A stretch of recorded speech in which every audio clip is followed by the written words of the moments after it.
All right. I know you guys can hear me now. All right. Let me know if you guys can hear me. Pretty sure you guys can hear me now. Whoop. Shoot. Can hear myself. Damn. All right.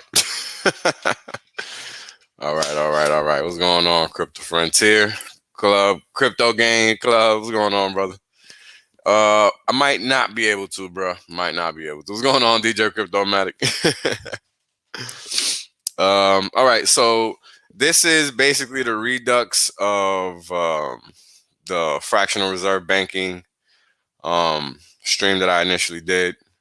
I didn't get to finish it last time because Richard jumped on a live stream. So my goal is to finish it this time around and give you guys a holistic view of what's what and why it's important to hold cryptocurrencies.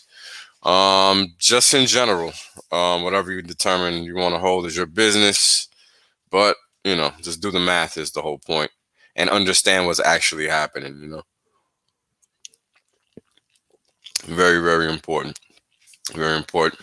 I might have some people joining me throughout the chat or throughout the stream. Not sure, but we shall see. I have some folks that are invited, but again, it is a Saturday. Maddie's going to be joining us shortly, and it's a Saturday. This is last minute. You guys know I never really do this, weeks in advance or anything like that.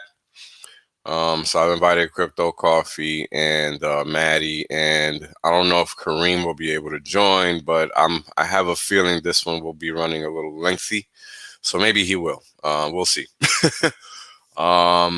I've invited plenty of folks, so we'll see. What's going on, Briz? Piston, what's going on? What's going on, Hex Squadron? Thank you for joining the stream, brother. Yeah, I saw that. RIP to Black Rob, man. I don't know what's going on, but seems like there's a whole lot of funny stuff going on. But yeah, we won't get into that. Just sad to see another one go, unfortunately. Week after week. It's crazy.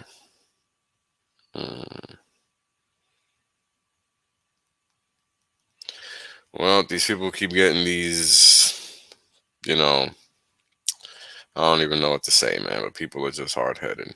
That's all I got to say.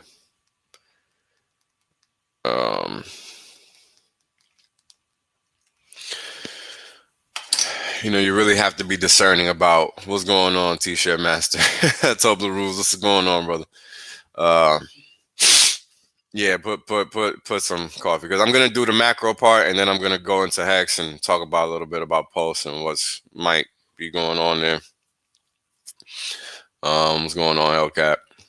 All right, we got 30 heads. Wow, didn't expect this many on a Saturday afternoon, Saturday evening, but welcome aboard. You stupid. What's up, Jizzy? Yeah, so let me get into it, I guess.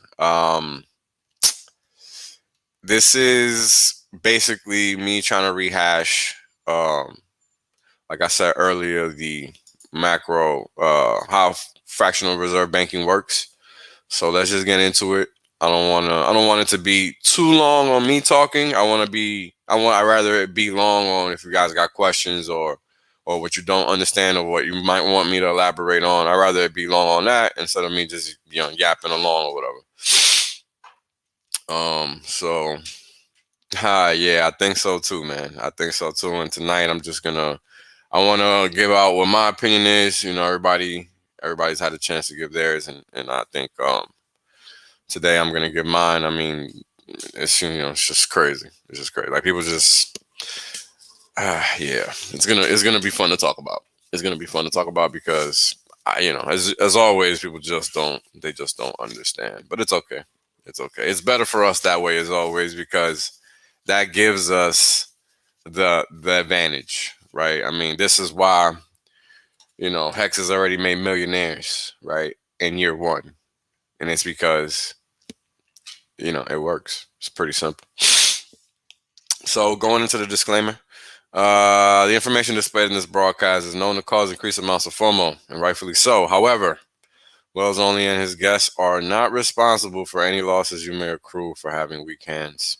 Stake accordingly. Thank you. All right. So we're going to get right into it. Fractional reserve banking, what is it?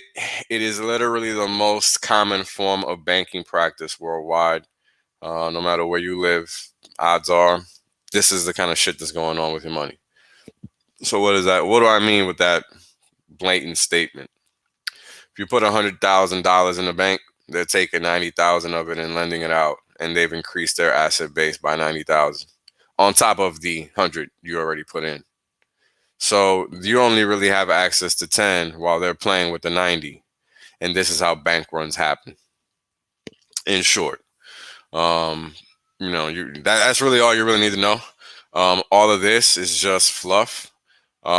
Customers deposit their cash in the bank. This is just the process, really, the protocol. The bank is then able to lend 90% of the cash deposited, and the amount then becomes an asset to the bank in the form of a security, right? When they're making a loan, they're making something that goes on the book as an asset for them until it becomes a liability, right?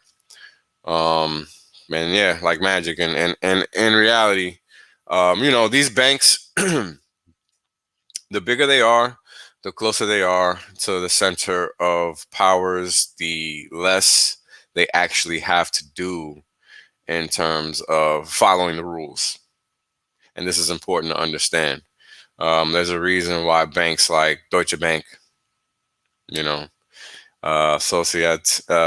Societe Generale, and a lot of the European banks, really, let me just say it like that,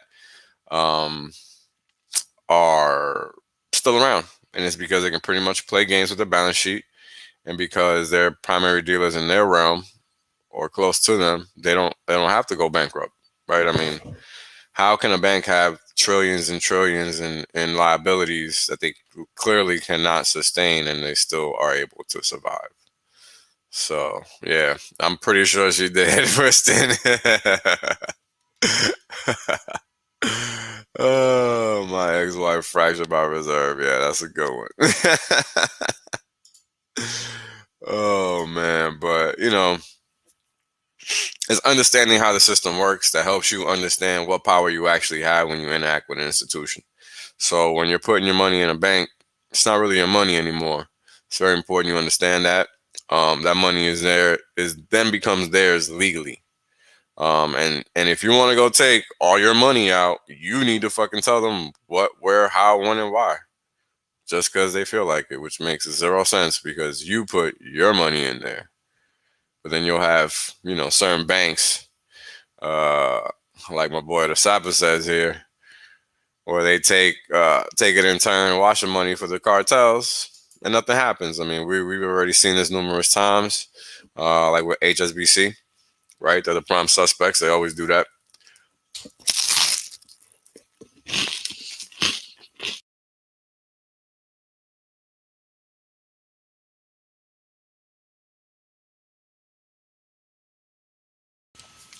So it's understanding stuff like that. Yeah, the Medicis are the first banking family, right? It's important to know your history. It's definitely important to know your history, especially when it comes to money. Because, a lot of countries are living a lot with the money that they use to earn a living.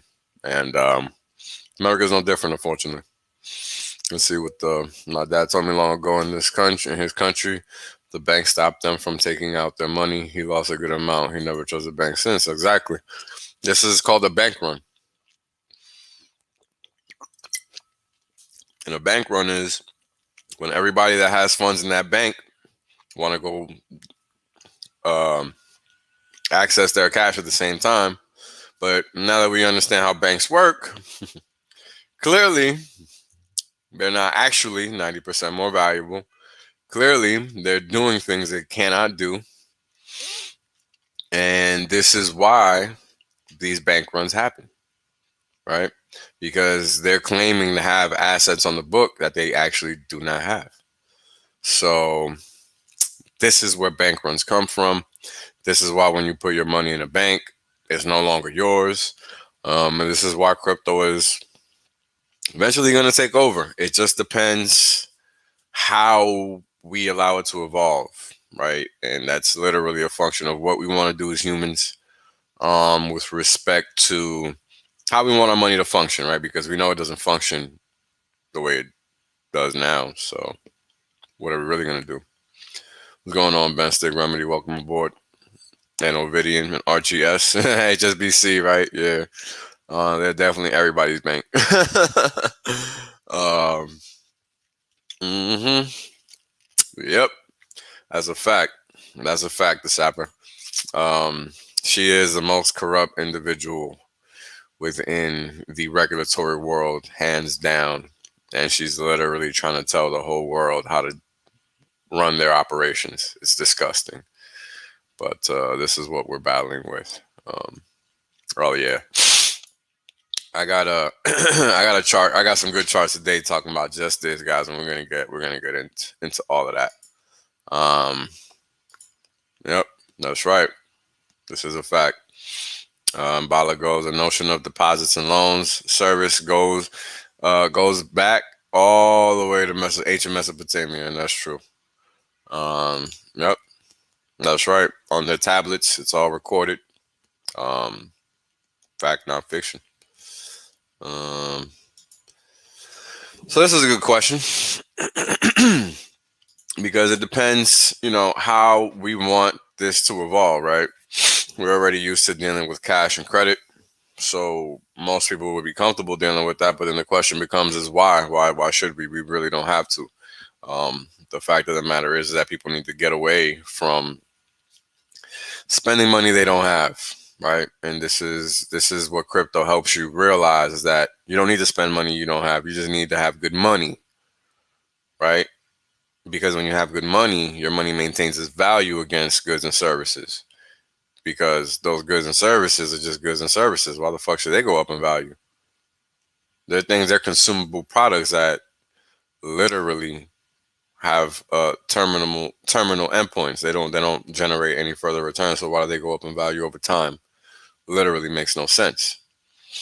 So it depends, right? I mean, the reality is that in the crypto world, there literally doesn't need to be a need for that if we can get the UX and the UI to the point where when a transaction wants to be done with any specific crypto, it can happen on the spot to the point where the merchant knows that their transaction has been confirmed, that they will be receiving their funds. I mean, that's really all that we really need to happen, right? Is that the transaction is as instant as it can be, at least with respect to the transaction being processed, right? Because if you're trying to process transactions on the blockchain, that shit isn't fast.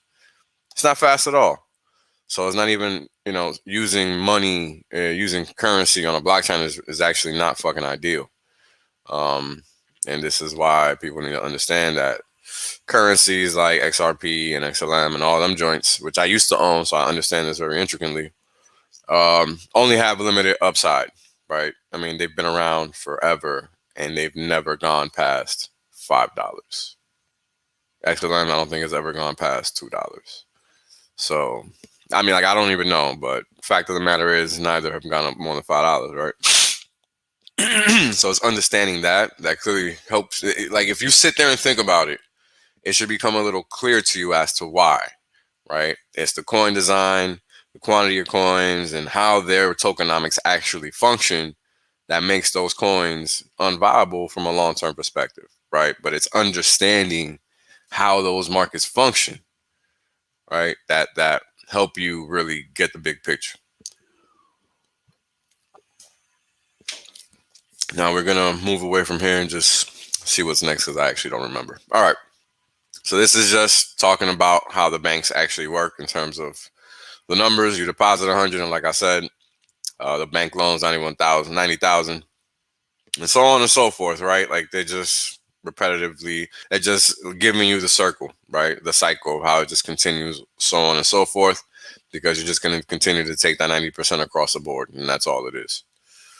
Each time somebody deposits whatever number it is they deposit. Same thing again. The reserves become liabilities, right? or the liabilities become reserves. Depends your point of view. And this is the thing that you have to understand. When these people are speaking, right, and by these people I mean regulators, they're speaking on their behalf. They're not speaking on your behalf.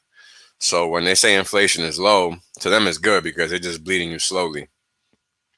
But in reality, it's not, because they're not accounting for real inflation. And we'll talk about that in my next macro live stream is going to be on inflation, because that's the perfect follow up to this. Because you need to understand how money works first before you can understand what inflation actually is. So yeah, let me see what questions we got up in here so far. Is the current financial system fixable? No, it is not. It is not fixable. Let it go. They're gonna keep printing until they can't print anymore. And that's just pretty much what it is. Yeah, that's right. Correct, William. They print. They do whatever they want. So think about it. When a bank from Wall Street gets into trouble, what happens? What happens is that the Fed says, "Oh, we're not gonna let these motherfuckers fail. We're gonna bail these motherfuckers out, and we're gonna save the day." At least that's how they make it look. But the reality is that they're just taking care of their homies, right? Because when you need a bailout, you don't get anything. When you have a financial issue, there's nobody coming to save you. There's no white knight for you. So, since they make the rules and it's their world, they can do whatever they want, and there's nothing anybody can say, right? So what happens over time and over here? Oh, my boy Matty is just joined. Hey, Matty, what's going on, brother? Hey, how's it going? What's going on, man? How long you haven't been waiting so long, have you? Because I really wasn't. I wasn't No, up. I haven't, but I have been. I have been listening the whole time. So. Okay, cool. So what I was saying was like, yeah, that these banks can literally do whatever they want, because they are the ones that make the rules, right? When you make the rules and nobody is there to check you on them, then you can pretty much do whatever you want. This is what people don't understand. This is why being responsible for your own welfare is the first and foremost way to, grant yourself any kind of freedom. And I know it sounds ridiculous, but guess what? If you're not responsible for your own health and welfare, nobody can help you, because you can't answer any questions that they're going to have for you, because it's a two-way street anytime somebody's trying to help somebody else, right? And I mean, even at work, I deal with this nonsense. What's going on, Valiant? Thanks for coming through, brother.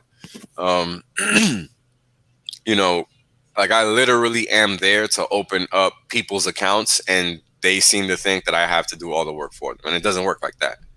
Because there's a fine line between a regulatory fine line between what I can do for the client, which is nothing, and what they can do for the client, which is everything, right? So these people just, when you don't know the rules of the game, you don't have to play by them when you're in that position.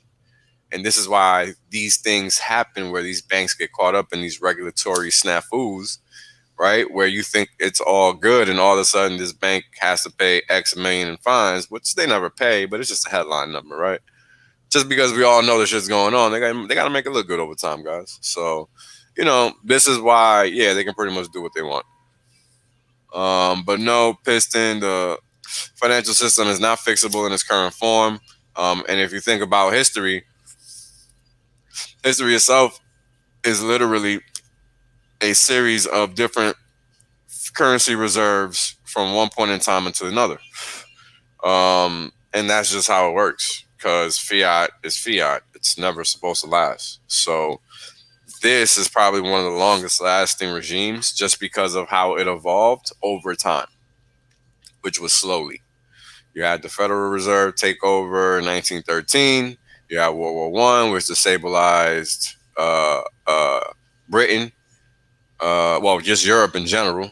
But then ultimately, Britain lost its currency reserve status around that time because of all the economic tension it had, which is what actually led to World War One. But we're not going to get into that. But with that, oh, okay, Maddie has a good chart. Let's share that one. Yeah, this is it right here. Over time, let me just remove this question. Over time, these things just don't last. no matter what they want. I just saw what the last block is. We're working on it. Stairway to heaven. uh We're definitely working on it. I mean, it's funny because people really think this is gonna last forever, and I'm just like, how can you think that when there's no way in hell that it's mathematically possible? like, like what? In what period of history has there been a current? Like even gold hasn't been a currency for that long, like perpetually. So what makes? And that's the best one. So what makes people think trash can last? I mean, it has to force you to question people's analytical capacity, right? It's like, what are you actually looking at that makes you believe that nonsense? Because I'd love to know. Because I'd love to know. Because at the end of the day, math always dictates what reality becomes. Um, and understanding how that math is going to dictate that reality is what separates the winners from the losers in the long game, right? Because this is why a person like Michael Burry could buy them CDS that everybody thought he was crazy to buy in 2005 and 2006 into 2007. And guess what? He's now retired. He The got rest into of GameStop before you did too. That's right. He's been buying GameStop, I think, since it was like $1, $2 or what, some crazy number like that. And, you know, whatever. He understands the name of the game, right? And the name of the game is called bullshit when you see it. That's literally the name of the investment game. And this is why I'm going, like, this is literally why I'm going through all of these streams from the macro's perspective, because it was just too much to talk about in the other streams. So I had to break it apart. Um, because it's supremely important that people understand that crypto is calling bullshit on fiat. That's what it is, right? This is why they don't want people using it. This is why they hate it. This is why they, smack talked it for many years, and now they're finally submitting by trying to get in and trying to play middlemen, which we all know is not required. So it again becomes a mission on our part as being already integral part of the community to ensure that we actually onboard and educate people the correct way. And it's funny because I found myself getting thrown a person to onboard today randomly when I had no idea this was going to happen.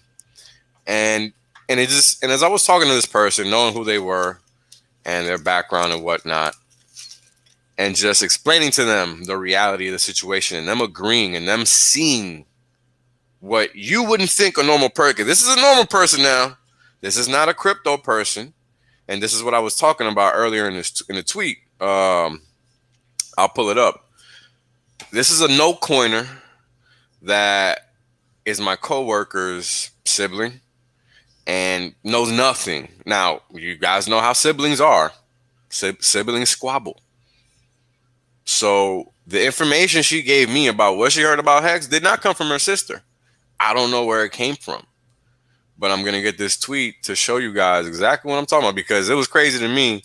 And I threw it in the Telegram and all that. I threw it around just so people could see. But it's real. It's not a joke.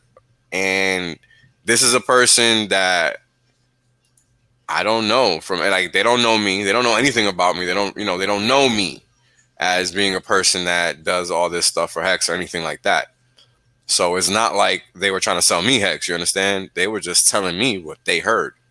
And it wasn't from their sibling, because who gives a fuck what their sibling has to say, right? Like, nobody cares about what their sibling has to say. And that's just a fact of life. That's just how siblings are. So let me pull up this tweet, because people just don't understand. Like, there is no no echo chamber whatsoever, and people need to understand that. Was it a positive take on Oh Hex or a yeah, negative? it was positive. I'm going to show it right now. It was very positive. Let me just pull up the screen here. I just added it. So this is what she literally told me, that word on the street is Hex is next.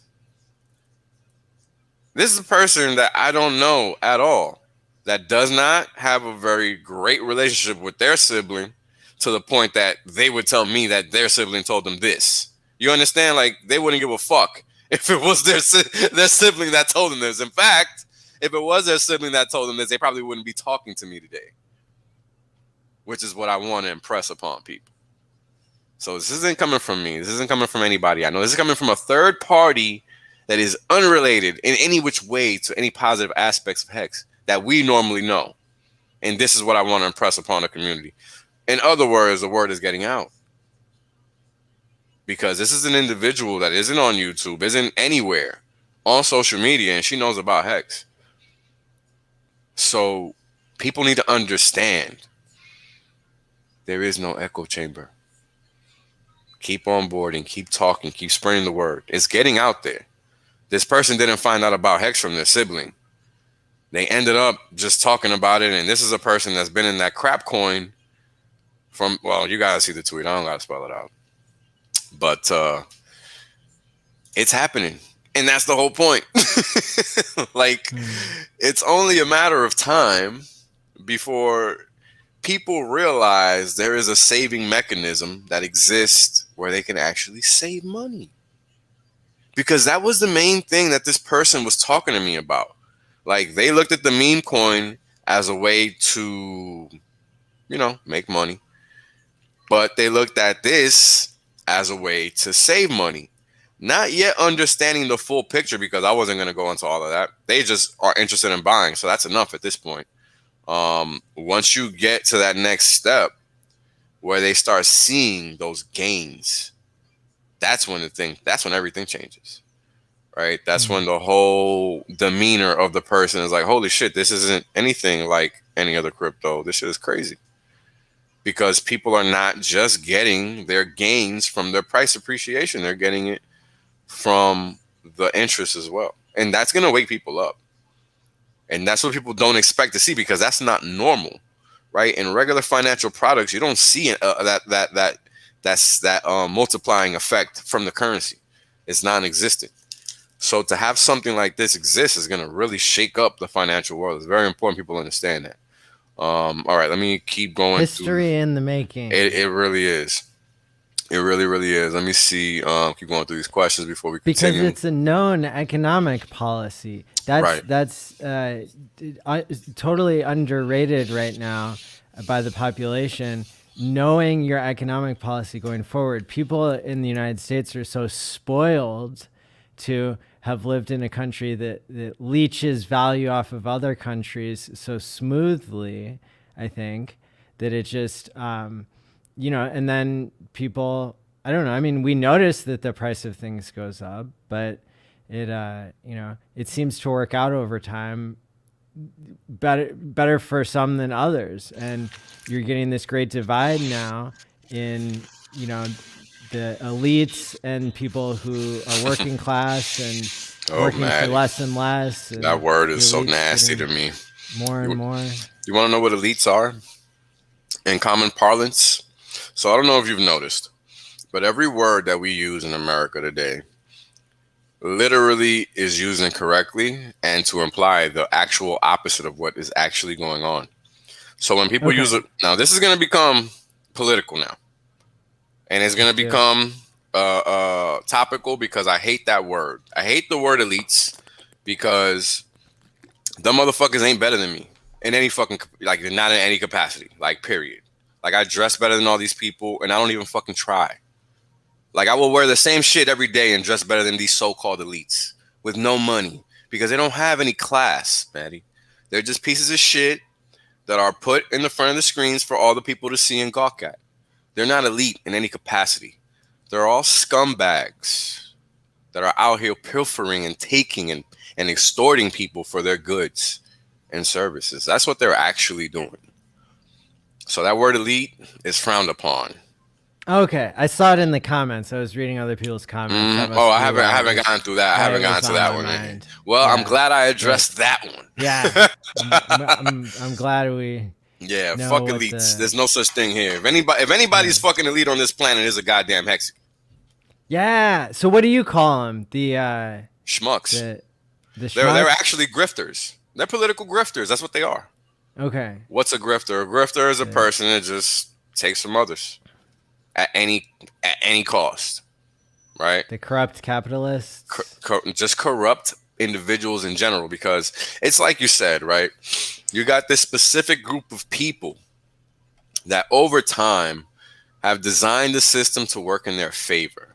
Now, what happens is the rope theory, right? You have the small circle, and then you have the external layers, right, of that small circle that impose the small circle's will on others. And the thing about it is that the small circle gives that fake reality to that outer circle, where they think that they're actually doing something good or something Yeah. right or something They think they're just. saving. They think they're saving the world. For sure. I mean, you have to understand these people really either are free biology. I don't know what's going on, but I'm gonna get to that. I'm gonna get to that. I'm gonna get to that message eventually. But it's just people have to understand what's going on. It's very important. This is what these streams are about for me. It's about me educating people, letting them know, hey, this is what's happening. Here's the information. Here's the data. This is where you can go verify it yourself. Because again, I'm just the messenger, and I'm the messenger of truth. Because that's what Hex brings to the table. It doesn't allow for anything else. And this is why these streams can go on for so long, because it's like there's so much to talk about, so much to do, and so little time to do it all. Right? Because there's only one life to live, but we have to try. And at least that's my goal. At least that's my goal. Yeah. We've all lived under certain guises that we don't like. So why should we continue to try to live like that? That makes no sense to me. And I feel like crypto gives us the opportunity to step away from that. So I think we should all take a step back and think a little more long term than we normally would, because we see it's real. Like, people really determine value however the hell they see fit, not by some government decree. Otherwise, Bitcoin would not be at 60,000. Period. Right? Like, that's pretty straight. Doge would not be. There you 20 go. cents. There you go. Whatever it is, I don't know, but there you go. Whatever it is. Yeah. But understanding that is crucial, right? Because that's what it's all about. Understanding how humans determine value is how people can buy fucking socks. Right? And V-neck undershirts. Right. So how do the schmucks determine value? What's this mess on the screen? This is the U.S. monetary system? Yes, sir. Pretty much. So let me go through this, because it's a mess. It's not really anything worth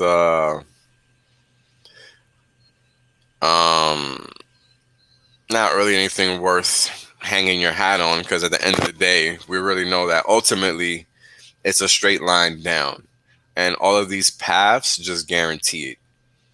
And why is that? Because this entity and this entity, now really it's this entity, right? It's the Federal Reserve System. The Open Market Committee is just basically the trading desk for the Federal Reserve Board. The Federal Reserve banks are the overseers for the respective jurisdictions that they cover in the U.S. And then any bank that does business with those respective domestic banks from an overseas perspective end up falling within those jurisdictions to a certain degree as well. But it's on a what's the word? Impermanent basis, right? Because if one bank does business in one state and they go do business in another state, then the regulators are just overseeing that bank, right? The system is, but through the banks. And then you have the so-called accounting function. Now, that term alone should let you know it's some funny shit, because accounting is pretty straightforward. It's just assets minus liabilities gives you your equity. That's it, right? Pretty straightforward. Can we talk about the word federal real quick? Sure, let's do it. Because when I looked that up, like the definition, it says having to do with a system of government. So it makes me think that this Federal Reserve System is like, or the Federal Reserve seems to be kind of misnamed. It's a misnomer. Very misguiding, right?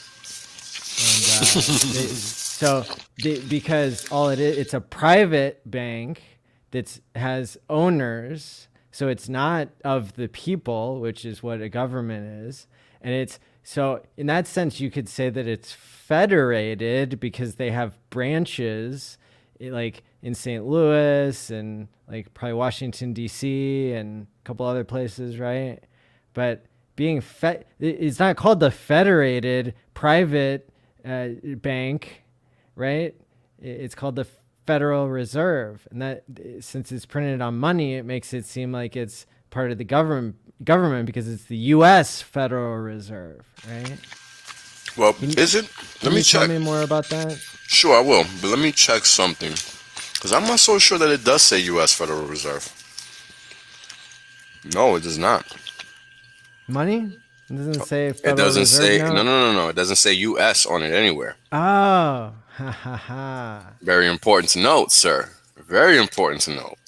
Does it say United States dollar? On the back, it says the United States of America, $1. But on the front, it does not annotate that it is a U.S. Oh, it says United States of America under the Federal Reserve note. But they're separated. They're not together. Meaning they're two separate instances in time. Now, here's the thing. The reality is that when you sit there and you try to dissect the Federal Reserve, you come to figure out that everything is overcomplicated on purpose, by design. The name, right? It is not a federal entity. If it was, you wouldn't have non-public figures serving. You would have public figures serving. Nobody elects anybody that serves the Federal Reserve. Have you ever voted for a president of the Federal Reserve Board? I know I haven't. No. So why do they put elected officials on the face of it? They actually don't. They have elected Washington? officials. They have elected officials select somebody to operate the Federal Reserve, to run the Federal Reserve. I mean, on the dollar, it makes it look so official to have like an elected president on the front. It's a misdirection. Oh, right. That's, of course, just as you noted, misdirection. I mean, when you sit there and you look at the Federal Reserve, you sit back and you look at your history, you come to find out that the tax system for the U.S. wasn't even instituted until they became an entity. The only reason we pay income taxes is to pay the Federal Reserve. Seems like you want me to share your screen, Maddie? Yeah. What do we have here? There it is. There we go. That's exactly what it looks like. That's exactly what it looks like, too. Yeah. So it looks so official, like it's from the government, right? Right. The Federal Reserve must be part of the United States of America and must be a system that's pretty fair because it's got, this president on the front of it, like he was elected. Right. I mean, that's how they do it, right? And the same thing all over the world. They put people that have been elected on the currency to make you think it is for your actual country, but it's not. It's for them. It's a debt note, and I'm pretty sure it even says it on there. Give me a second. I happen to have some bills actually on my desk today randomly. This note is legal tender for all debts, public and private. Yeah, like sometimes when people have like a car loan or something, they call it a note. Promissory note. Yeah. That's what they're called. They're called a promissory note. And all that is just a promise to pay back. That's all that term means, but it's also called a loan, right? I mean, that's the funny thing, right? Like, there'll be so many different instruments in finance. They all are essentially just named differently because of one technicality or another, but they're all the same damn thing, right? All the same thing. And this is, this is why I tell people, like, yeah, I know it seems complicated, man, but you can't quit trying to learn something just because of that. Like, that's pretty fucking childish. I think this conversation in particular, and how we're looking, at the dollar, and kind of it goes back to the question that you asked earlier. Is like, why don't people get it? Right. Right. Right. And I Why think don't like people this get is it? one reason, is because like what's printed on the dollar is so backwards, right? It seems like this is money, that this is, Official. not a debt. Yeah, that it is a part of the government, that it is part of the elected system for the people. This isn't for the people. No, it's not. It's not. It's a And debt note. it's funny. I think after inflation, I'm gonna do a special. I'm gonna do a macro, a stream on taxes, to just go Oh, into exactly this, because this ties into everything. Inflation, yeah. taxes, it's all the same. They're robbing you blind, and this is what I'm trying to show people. Again, there's a reason I can't show my face. Like, the things I'm trying to show people are fucking, they'll get you killed. They'll get you killed straight up. Because this is exposing the masters, right? And the masters are those money masters. And man, you know what? Let me look up this quote, because it is so pertinent to the conversation right now. And it basically goes, "Give me the power to print a country's money, and I care not who makes its laws." And one of the Rothschilds from back in the day said that, like in the 1700s or 1800s, and that's Yeah. exactly what they've done. That's exactly what they've done. I've recently learned the true start to World War One. I never really looked into it, so I never really cared. Like everybody else, I assumed, what do you call it, the Sarajevo and all that nonsense was the culprit, but no, that was the mask. That was the distraction to make you look left while the real shit was going off on the right. And that's just how they do everything, right? They have you thinking, working, and doing all these things is going to lead to success, when in fact it's not, because you're always going to be getting shafted by the currency in which you earn your income in. And then on top of that, not only are they shafting you via inflation, in between quotes, which is supposedly good for the economy, they're also taxing you not only on your income, they're taxing you when you go use your income for any consumable item.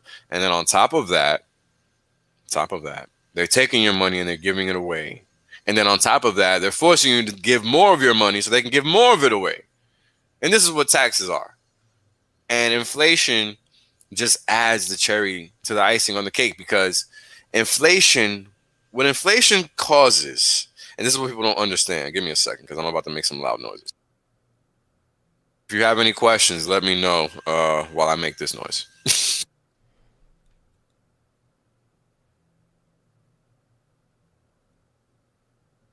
Sorry about that, guys.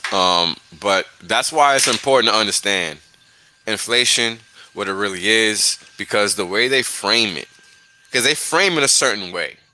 They'll say, "Oh, inflation isn't high, this, and that," but they're telling it from their point of view, right? They'll even tell you deflation is bad, when in reality, deflation is good, because deflation means you owe less in the currency. That meaning your currency got stronger, meaning goods and You could buy services, more. correct, cost less.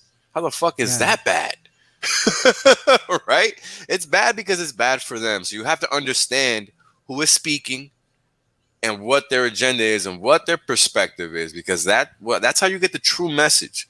This is why Wales knows what the fuck is up, because he doesn't read no damn book. He connects the dots after reading the motherfucking book. Because reading a book only takes you but so far.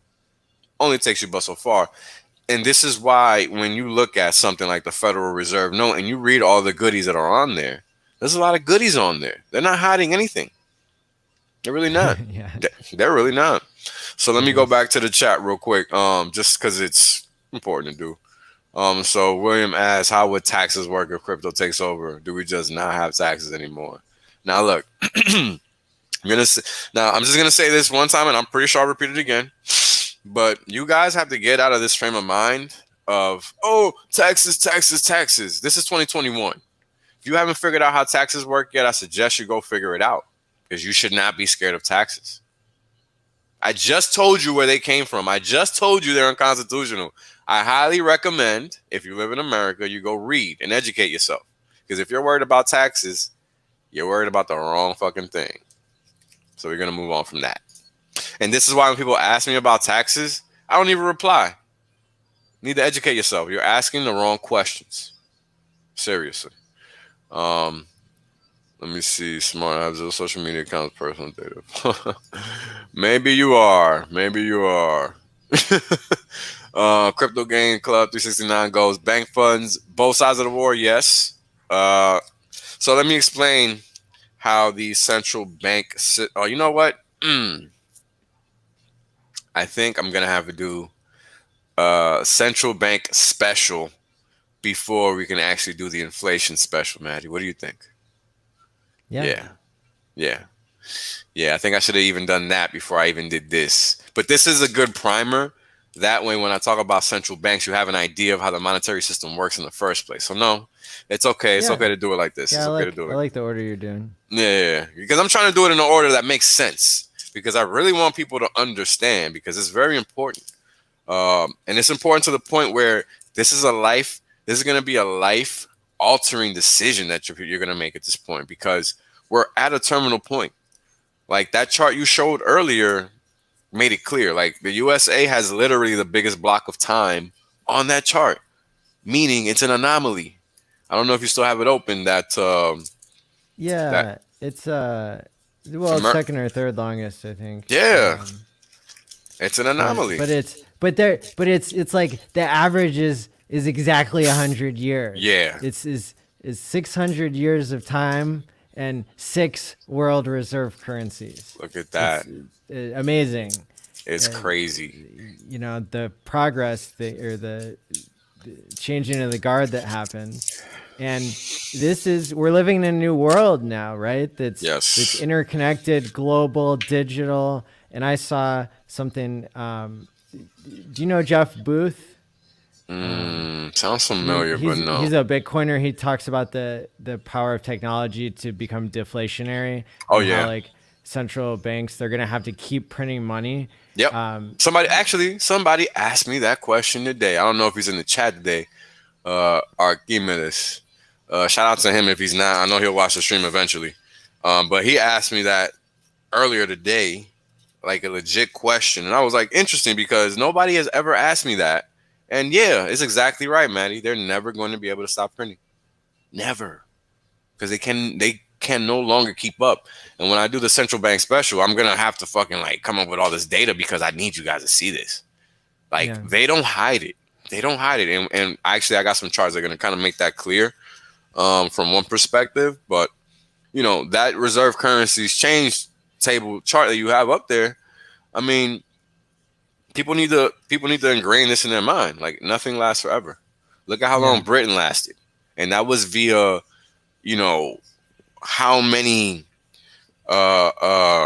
war fronts. You know, they were fighting wars in China. They were fighting wars in the Middle East. They were fighting wars in Europe through all that time, 1820s and 1920s. They were fighting wars all over the place, right? Yeah. They were doing the same thing that the U.S. is doing now, literally the same thing, fighting people over drugs and all this. Like, it's literally the same exact thing. Like, I literally need you guys, like I could say what really is going on, but it's not going to sound right. So you guys really need to do your research, because for everything to still be happening in the same capacity throughout literally all this time, like all that time you're looking at on that map, it's basically been the same stuff. Oh, what's going on, A-Bit? Shout out to you, my brother. Living that life. What's going on, Brennan? Big boy crypto. Okay. I don't know who you are, but welcome aboard, brother. Cosman Lucian, welcome aboard.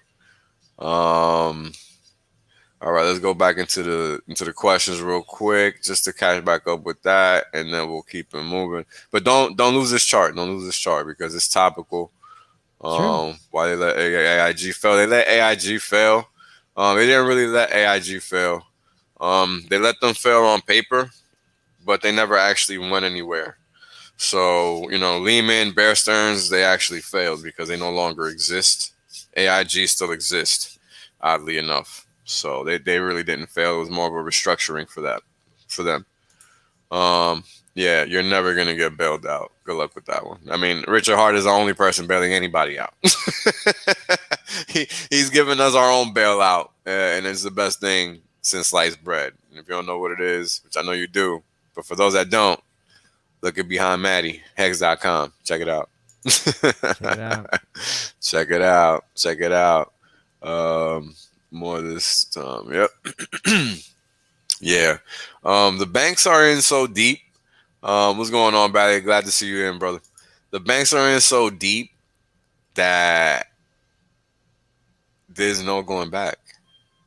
Like, they have to continue to take the path that they've chosen, because do anything is going to automatically lead to failure, because that's just mathematical certainty, right? Like, when your balance sheet is trillions and you don't have that in reality, well, what's left? A whole bunch of debt.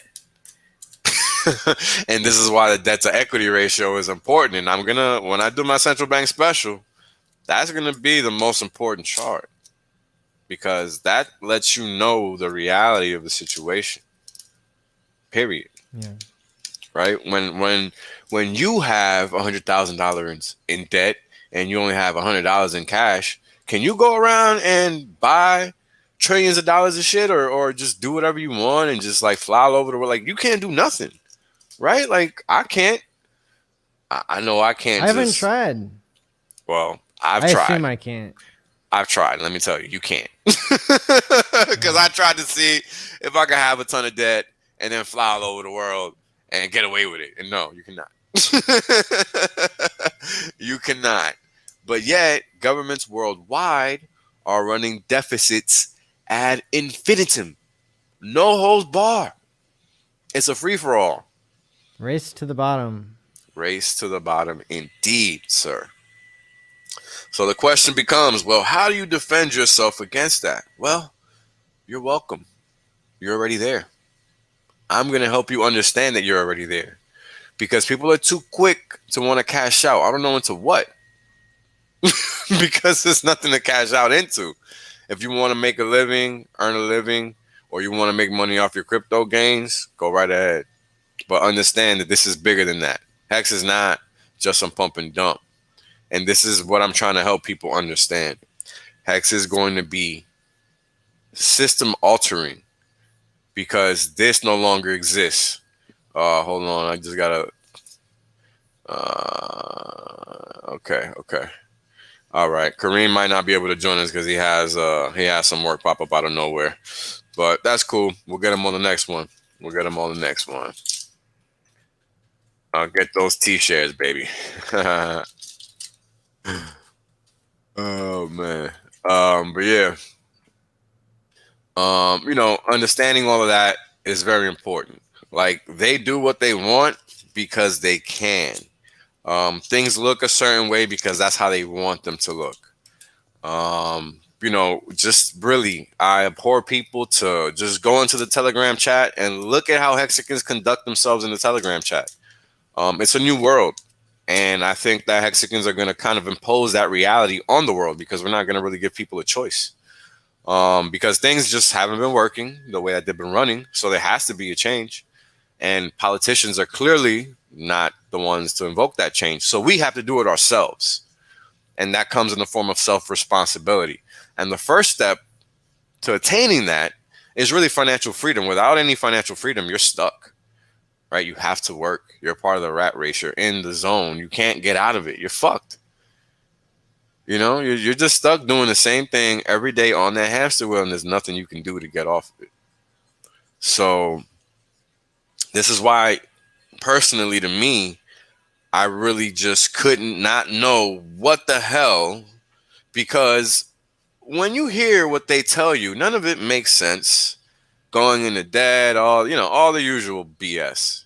It just doesn't make sense. When you sit there and think about it long term, like, why the hell do I get a credit score for having crazy revolving accounts when I could, like, just the way they set people up that are financially illiterate. It's a setup.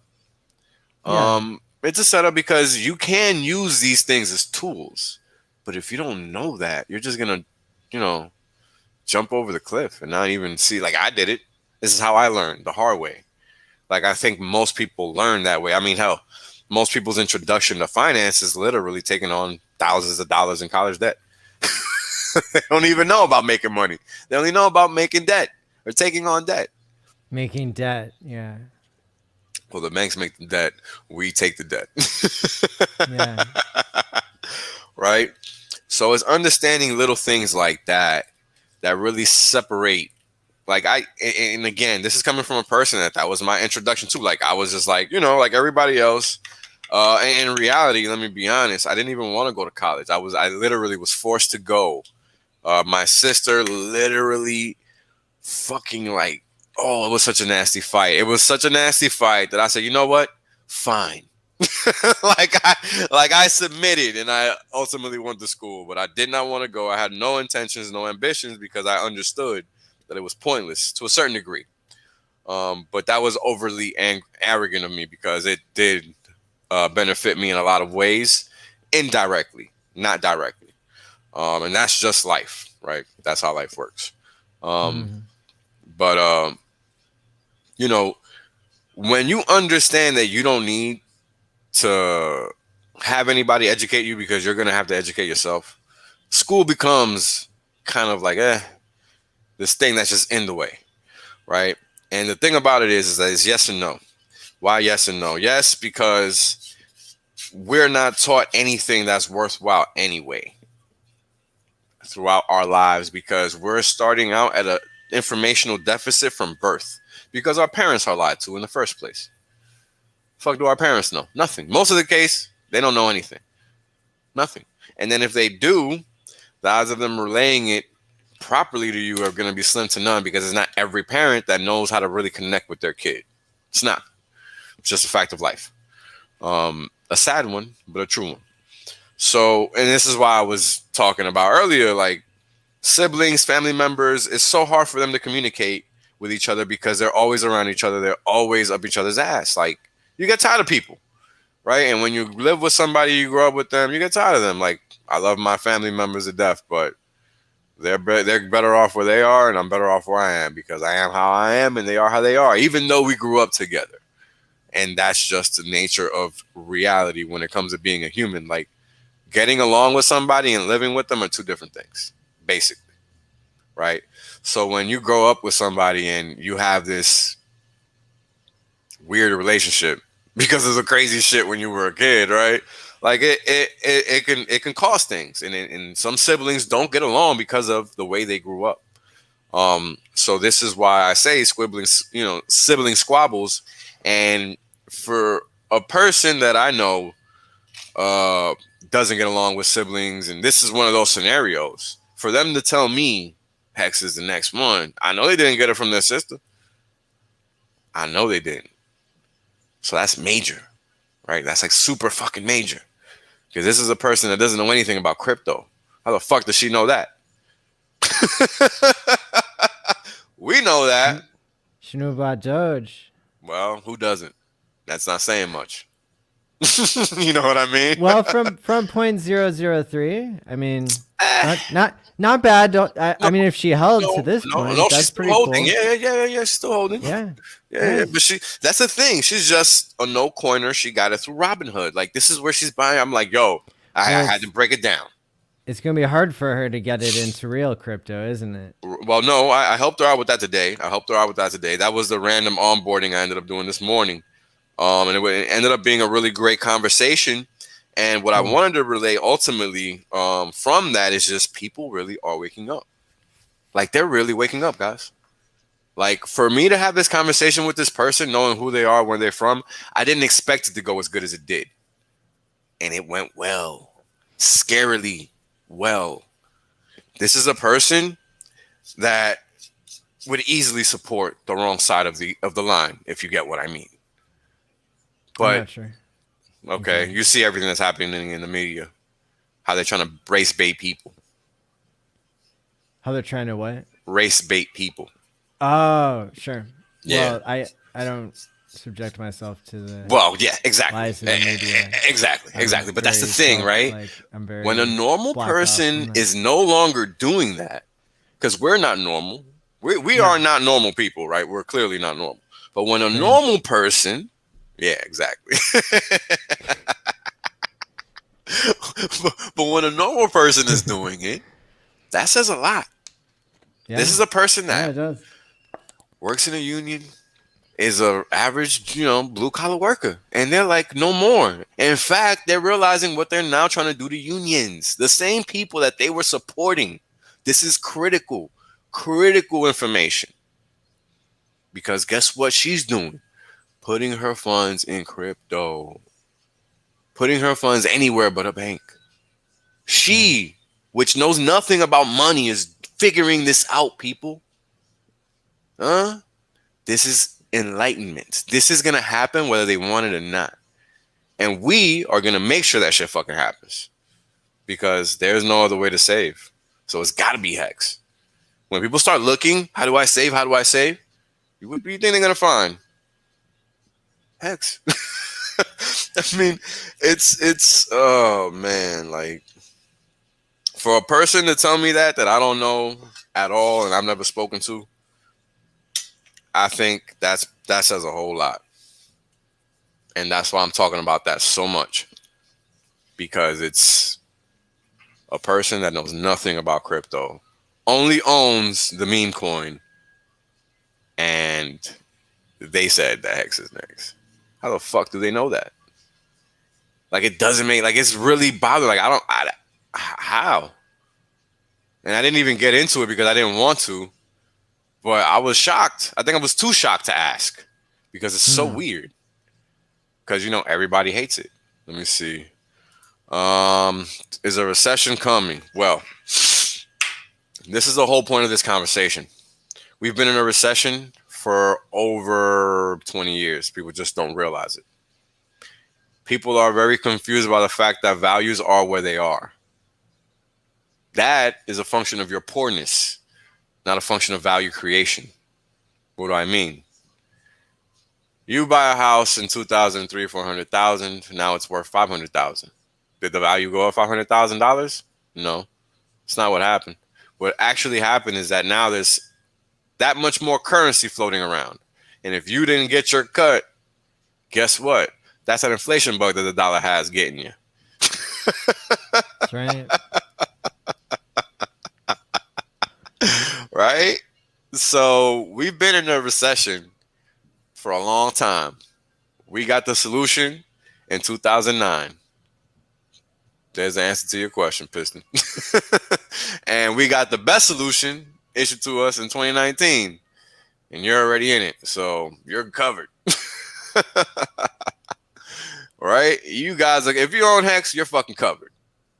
That's a fact. Period. Because what else is going to be going down in price and paying you? Let me know. Because I'm waiting. There isn't one.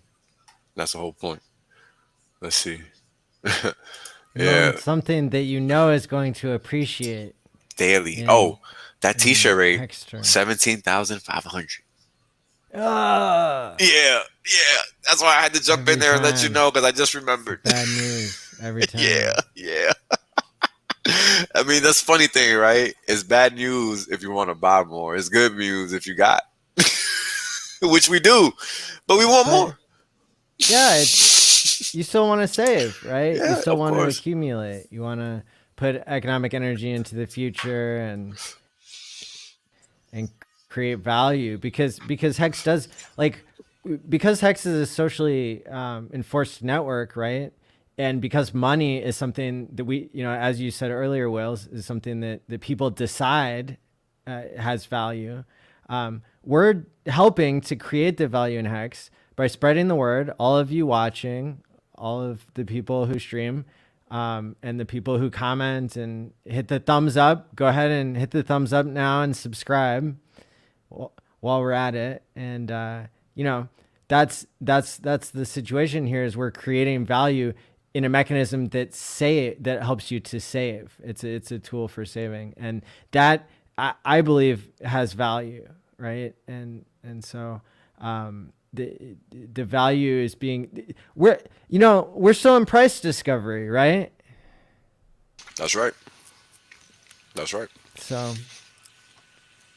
But that's the thing, right? Like understanding what that means is critical because it's so early. So early. So crazy. Hold on. Let's keep going through this. Questions. Yeah, so that's the whole point. The money changers bleed you slowly with inflation. And this is how they do it. That's how they do it. They bleed you slowly with inflation and they crush you bi-weekly or whenever you get paid with taxes, income taxes. That's how they do it. Let's see. Okay. Let's see. Mm-mm. Boom. That's right. Taking care of their homies is what they do, man. It's definitely what they do. Yep, man. Right. It's reteaching the making. How far behind am I on these? Oh my God, I'm too far behind. Yeah, sorry guys. I'm too far behind in the messages. I didn't realize I'm like 43 minutes behind. There's no way. There's no way. There's no way. Let's see. I'll scroll up a little bit, see if I can find some closer. Okay. What's going on, Benny Bills? Thanks for coming through, brother. Bala, you out of control, bro. Oh, that's right. He or she with the strongest reality wins. That's a fact, Brennan. That's a freaking nice. fact. That's a fact of life. Thank you, Brennan. I appreciate the nice comment, man. Thank you very much. I appreciate that. Um, that's a fact. We are the vanguard of a future financial global economy. We have to be, right? If we don't do it, who's going to do it? Because nobody else is trying to do it. That's why we have the quant gang streams. That's why we always have these long streams, really. It's because it's a involved, embedded education. Like, it's not something that you can just get in 30 minutes or 20 minutes or an hour. It's just not. Because we're talking about things that really, really matter. It's not just a subject at school. Like, people really need to understand that this is not school. This is the real world now. Like, it's very, very important. Yeah, it's very true. The more in debt, the more they want to lend to you. So it's very important to understand like how their system works, because they're really about keeping you tied to their system because that's how they keep that power, right? Um, yep, that's right. So what does this mean exactly? If these people are not allowed to perpetually create fiat, then they can't continue to control things, right? Like, how is the value going to go up? How are they going to amass more wealth? Because what you have to realize is when they print these funds, it's that entity closest to the spigot which benefits the most. There's no such thing as trickle down economics. That's a farce. That's a lie. So once we realize that, understanding the big picture becomes a whole lot easier. Because a lot of people do believe that trickle down theory is true and it's not. So that's definitely something for you guys to take into consideration. Um, yep. School system is a failure for financial education. That's a fact. It's a good thing that your pop showed you to invest, man, because a lot of us don't have that ability. Yeah, I mean, this is the thing, right? This is how they get people every time. It's always through economic inequality. It's always by at least framing it that way, because what we have to understand is a lot of things that we see in history were by design, not natural evolutionary happenings. And the Bolshevik Revolution was no different. Because what they really wanted. Now, I'm not saying that the Tsar of Russia at the time was a benevolent leader, because he clearly wasn't. But I'm pretty sure things could have went down a little differently, right? Instead of the whole family getting killed and all this other nonsense that went down. But like, it's important to understand Standing apart is exactly what brings crap like the communist occupation of a country, right? Like standing apart is what allows that. So, yeah, this is a fact. Parents know shit just like their parents. That's right. When the student is ready, the teacher appears. RH perhaps. Yep, that's right. I mean, and this is the funny thing. Um, like I said at the beginning well, maybe not at the beginning, but like I've said before, when I found Hex, I was learning stuff. Like I was just like freeing my mind and just learning stuff I hadn't learned before, and it led me to Hex. And that's what life is about: it's keeping a mind open, keeping an open mind, and that's how opportunities present themselves to you. Because let me tell you guys, the last thing I thought I was gonna see when I clicked on that video for the first time was anything about a crypto. I really had no idea. And it ended up being this. I mean, it's crazy. 6 months later. From just clicking on that video, that one RH video, is crazy. Like, and that's life, right? And this is why you always have to be a student. Always be a student. That's right. Always be a student. Starting that screen, start spell check. Haha, you good, bro. Germany, Italy, fascists and Nazis came to power as democratic experiments. Practice, yep. So this is true. But you also have to understand that, again, it was invoked, right? Like, Germany occurred because that's what somebody wanted to occur, because Germany prior to World War I was actually evolving economically to the point where they were becoming competition for Britain. And this is why Germany ended up becoming such a negative. Whoa, sorry about that, guys. That's why Germany became such a negatively viewed nexus in the world at that time, because that's what they wanted. I mean, I'm not going to get into this whole history class, but you got to understand how history is displayed. It's never displayed as fact, but as fiction. Remember that. Yes, that's right. Economic system is designed to keep people financially ignorant and participants in the broken system run by the banksters. That's right. That's a fact. Yep. Yeah. You know, I think about that all the time. Why some people just can't get it, right? And boomers are, no offense, but it's true. They grew up during the best time to grow up in America. Everything was more than, for the most part, safe. Prosperity was good. You know, income growth was good. Taxes were relatively okay. But even though taxes were okay, income growth was good enough to offset that pressure, right?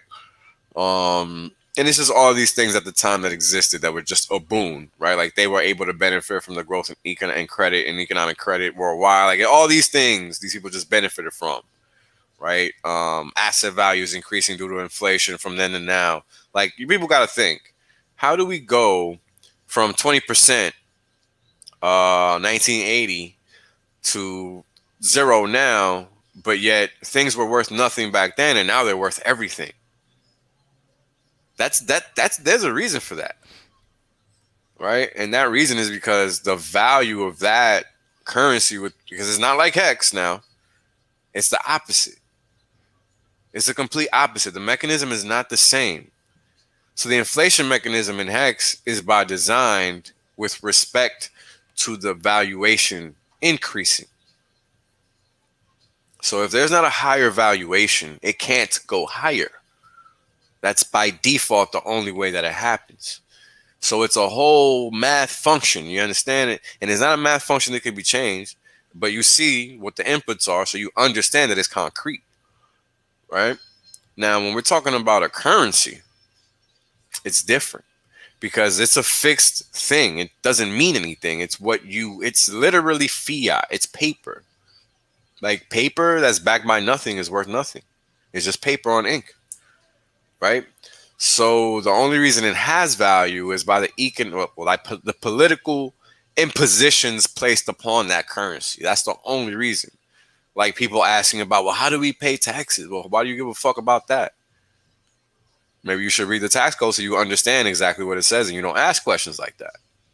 Because that's the wrong question to ask. Very important to understand. Let's see. Yeah, exactly. Yeah, there is no way out because they have to keep printing. They literally have no choice. And it's because it's like me and Maddie were talking about earlier. They have their plan. They have what they have to do because of what they are. They're a private entity. If they want to maintain their power, they have to continue to try to expand their monetary base and continue to catch people in that trap. Because that's the only way to control all other aspects of society. I mean, think about it. People go into debt to go to freaking sports events. Like, what? I didn't even know that was a thing, but yeah, people do that. I don't know To why. go to sports events, they go into Yeah, debt. yeah. Huh. Wow. Uh-huh. Right. Exactly. How much sense does that make? But people do the dumbest things. So, I mean, yeah. It's getting crazy out there, man. It's getting crazy.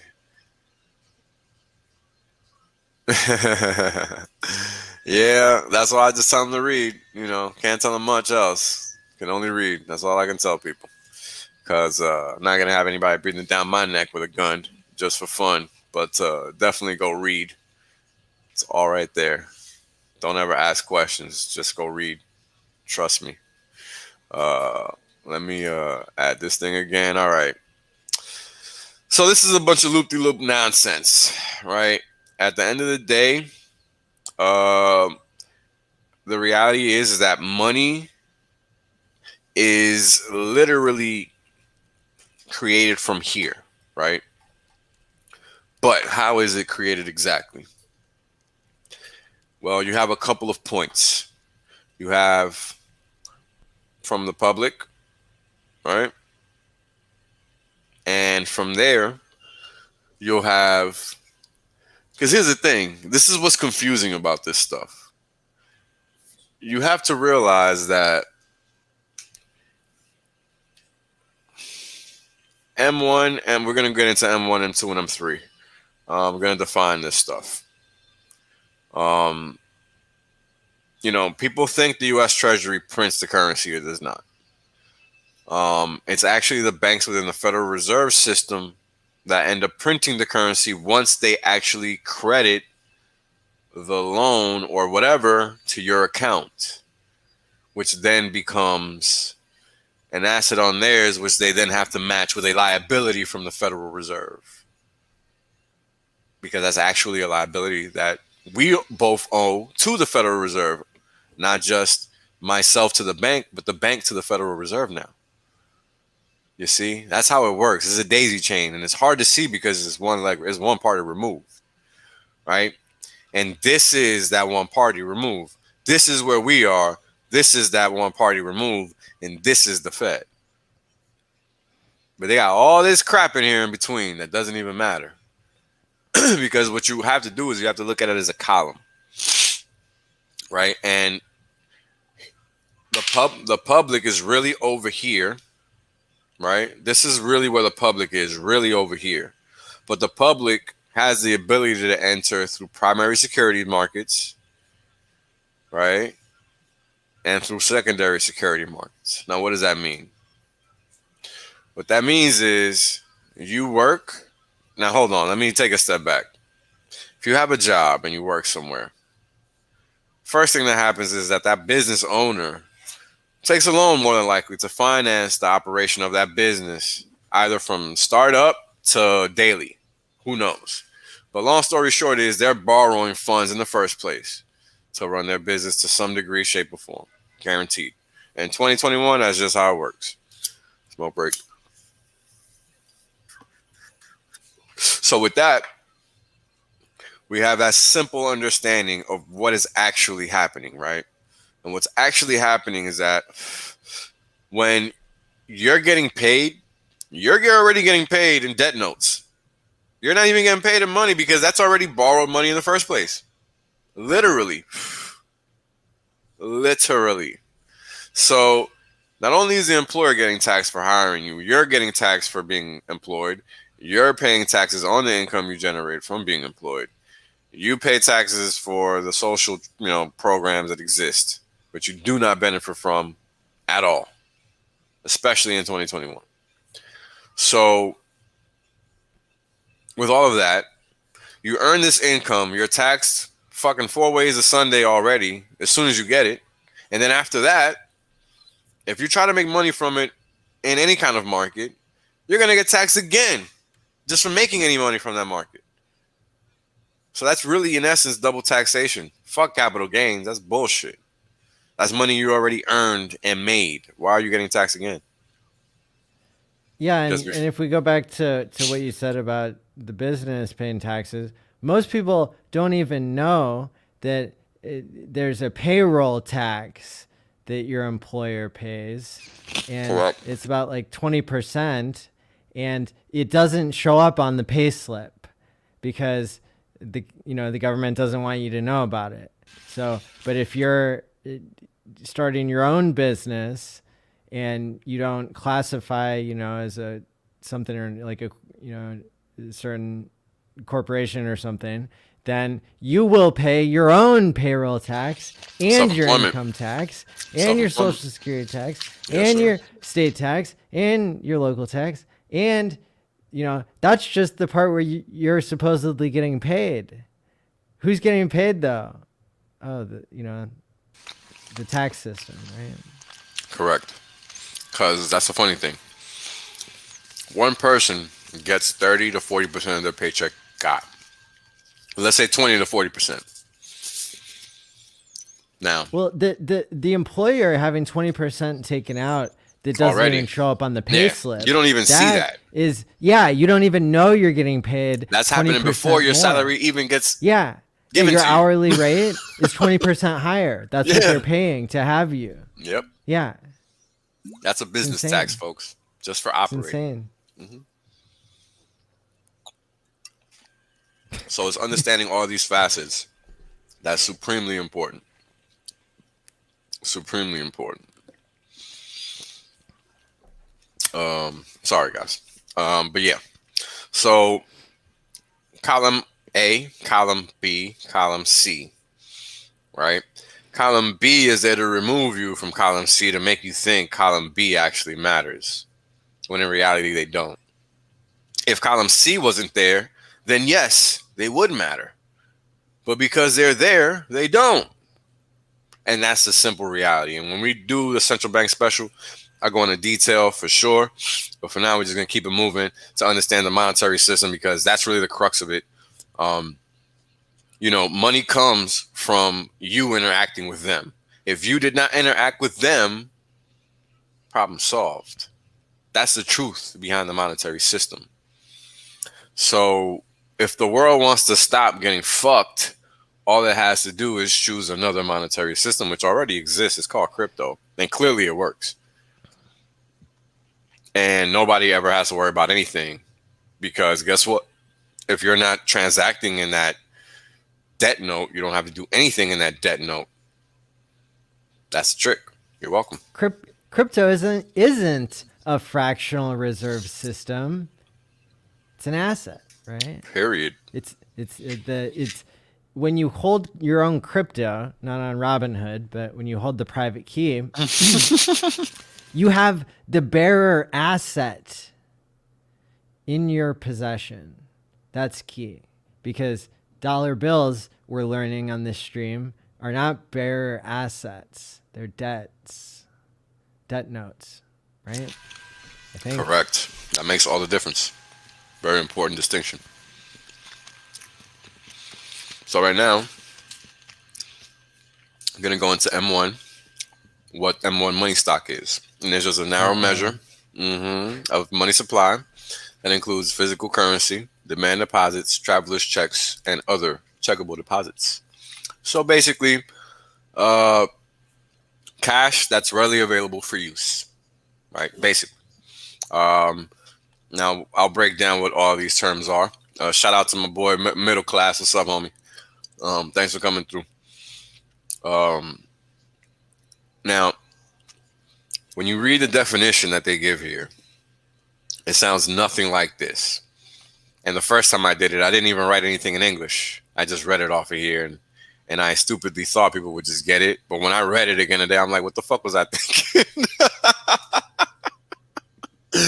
This crap makes no sense. M1 consists of currency outside the U.S. Treasury, Federal Reserve banks, and the vaults of depository institutions. Demand deposits at commercial banks, excluding those amounts held by depository institutions at the U.S. government, foreign banks, and official institutions, less cash items in the process of collection and the Federal Reserve float. And other liquid. I mean, come on. What? What does this even say? It doesn't sound anything like what I just wrote here. Nothing like it. But this is what it is. Right? Like, this is what it is. Now let's read this again. M1 because I want you guys to see something important here. M1 consists of currency outside of the Treasury, outside of Federal Reserve banks, and the vaults of their banks, their depository institutions. We just went over this. Their banks, right? These people tied to them. Look at this word, required reserves. You see this word right here, guys? This is how they're tied to them. This is how they're depository institutions. Okay? That's just how it works. You know, and here's the thing. Commercial bank here is a generic term.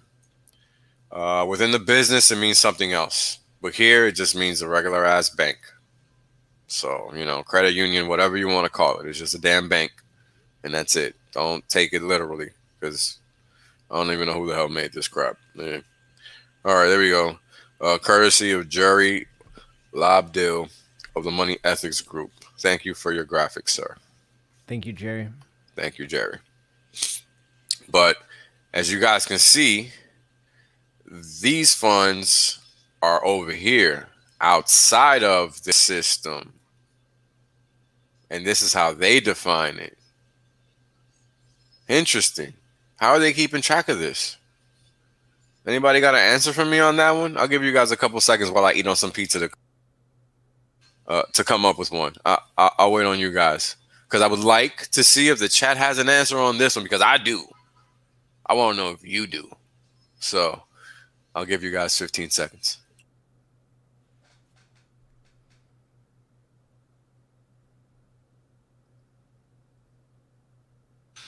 The question is, how can they track money that's outside of their system? That's the question.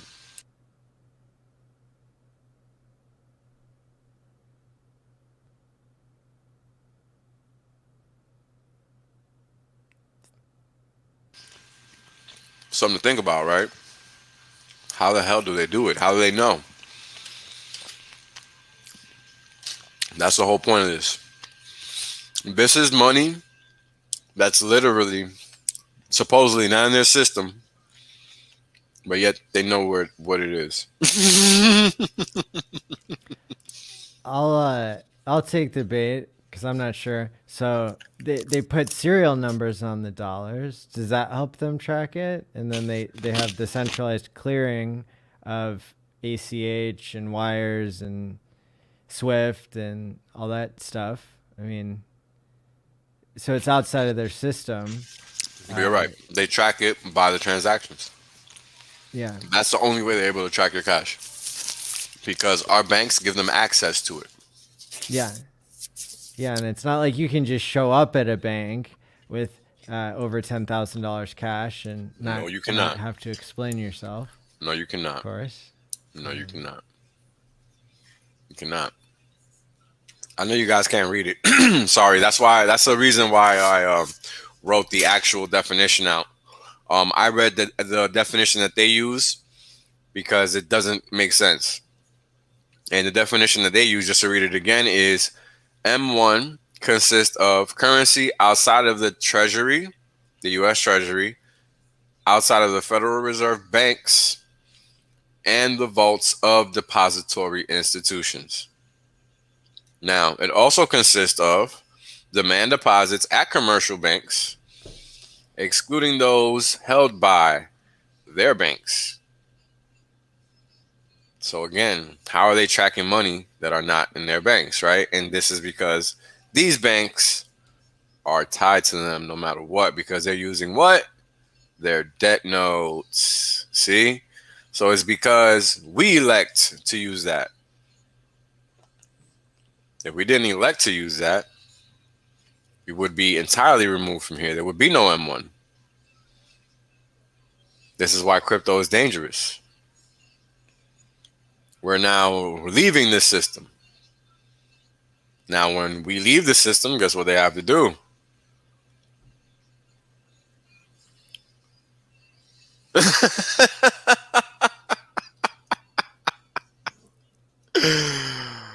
Ape into Oh, paper. man. I mean, just look at this for 2 seconds. This is crazy. What do the two lines mean? We got red and blue here. We'll go over them shortly. All right, so M1 is a narrow measure of the money supply that includes the physical currency, demand deposits, travelers' checks, and other checkable deposits, okay? So cash basically readily available to use. Currency component of the M1 includes physical currency and demand deposits. So basically readily available cash. Now, I want to highlight both of these for a very good reason, and we're going to get into that. Now, we're going to talk about the components of M1 and M2.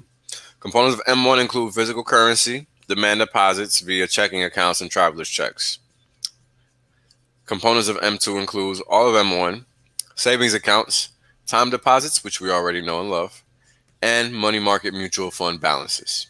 Now, physical currency, as we know, is cash and coins. Demand deposits via checking accounts is where cash is held in electronic form for on-demand access. Pretty straightforward. Travelers' checks are a medium of exchange that can be used in place of hard currency, and the issuing party provides security against lost or stolen checks. They basically provide the collateral for these funds. And what a traveler's check is, they really don't use them anymore. But back in the day, when people would travel all over the world, they would use that in terms of instead of doing a currency swap. Savings accounts are where cash is held in electronic form, but not for on-demand access or use. And as I already stated, we already know what time deposits are. Money market mutual fund balances are basically mutual fund accounts, where you put your cash in and they're basically just paying you a small fractional yield, which is close to what the Fed fund rate is, because it's basically like an overnight deposit. So it's akin to cash equivalent. I'm not getting much. So the blue line is a money stock, all inclusive. We're talking money supply that includes physical currency, demand deposits, travelers' checks, and other checkable deposits. So, like we just stated, right? Physical currency, demand deposits, travelers' checks. These top 3 items, which we know are basically cash equivalent, ready to use, on demand for right now. So, for some reason, they needed to print an exorbitant amount of M1 money stock, which is on the left-hand side. And now this is in logarithmic form because we got to make sure it looks right. And it looks crazy. But when we get to last year in April, March, we shot up from 4 trillion in M1 to, was that 18 trillion? How about that? A whole lot of nothing. However, what's been happening this whole time, we have the currency component of M1, which I had never even looked at before until I was like, you know what? Let me look at it today.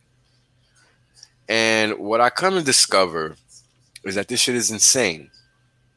Now, why? If we look at the red line, we're going to take note that it's on the right scale. Now, if you look at the amplification of the scale, we've gone from 0 to 2,200. So 2.2 trillion. On the left scale, we have starting from 0, like right right in the middle. I think this might have been, yeah, it looks like it's right at the start of 1959 or something that they started Well, when they tracking went this. off the gold standard. Was that 1950? I thought that was 1971. 50, wasn't it 54? I think you mean with a specific currency. I don't remember exactly, but I know that the U.S. went off the gold standard in full in 1971. What's up, Okay, D'Artagnan? 1971 Nixon. Yeah. Yeah. What's going on, Matty Crypto? Thanks for coming through, brother. Shout out to D'Artagnan. What's going on, bro? Crypto Vince, what's going on, man? Quiet ass, always in the chat. um, but yeah, so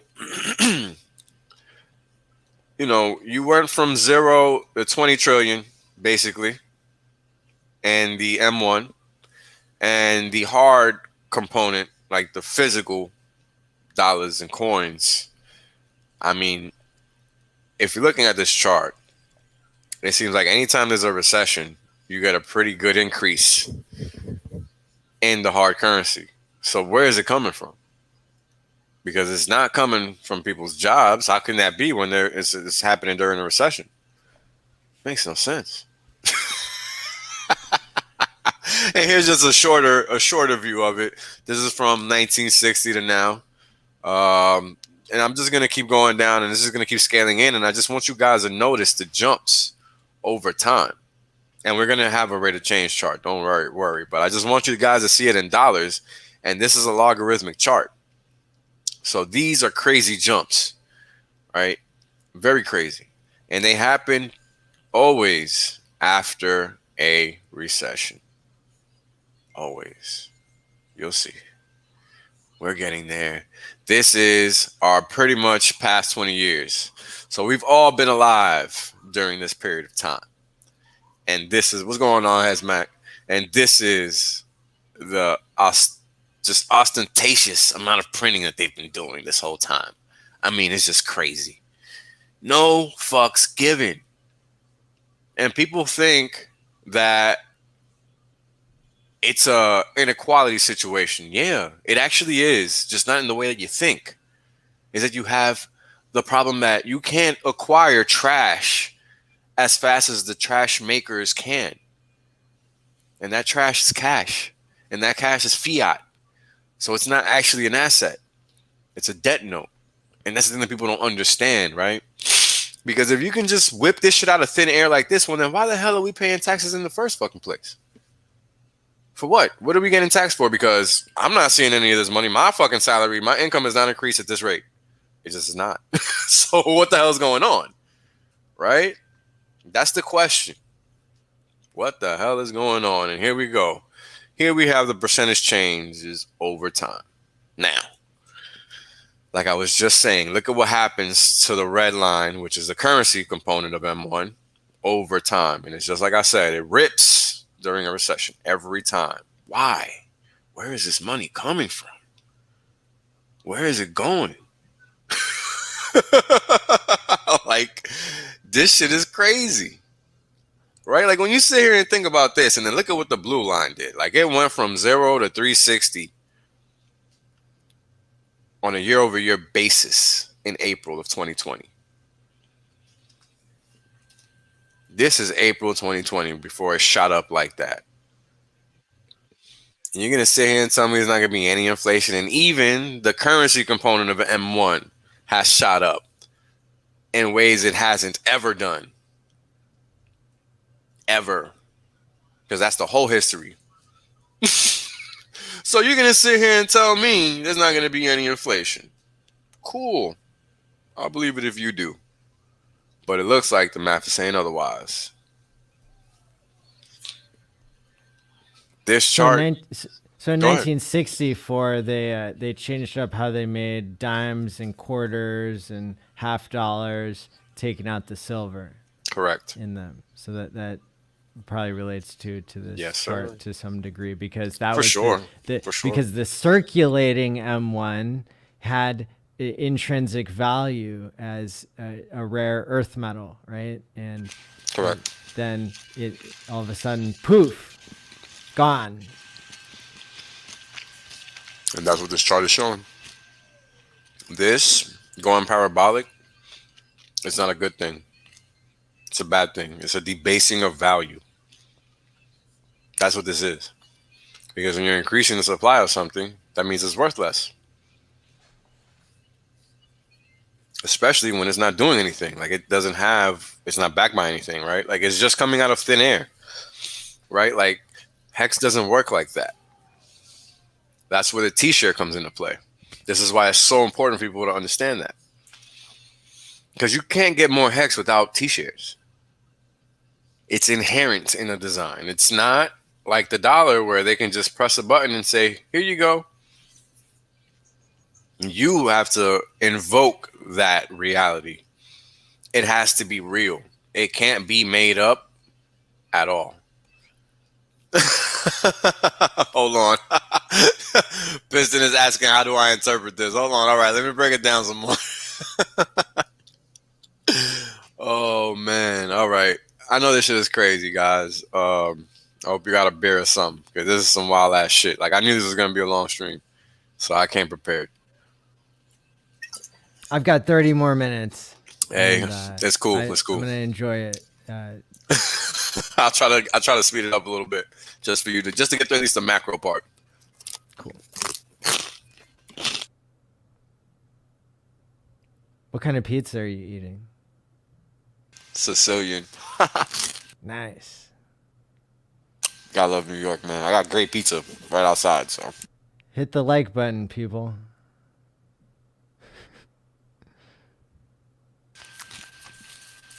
Sorry, but that pizza's so damn good, I just can't wait. But some people come for the economics, and some people come to hear your food eating. ASMR. Yeah. So we got both groups happy here, it looks like.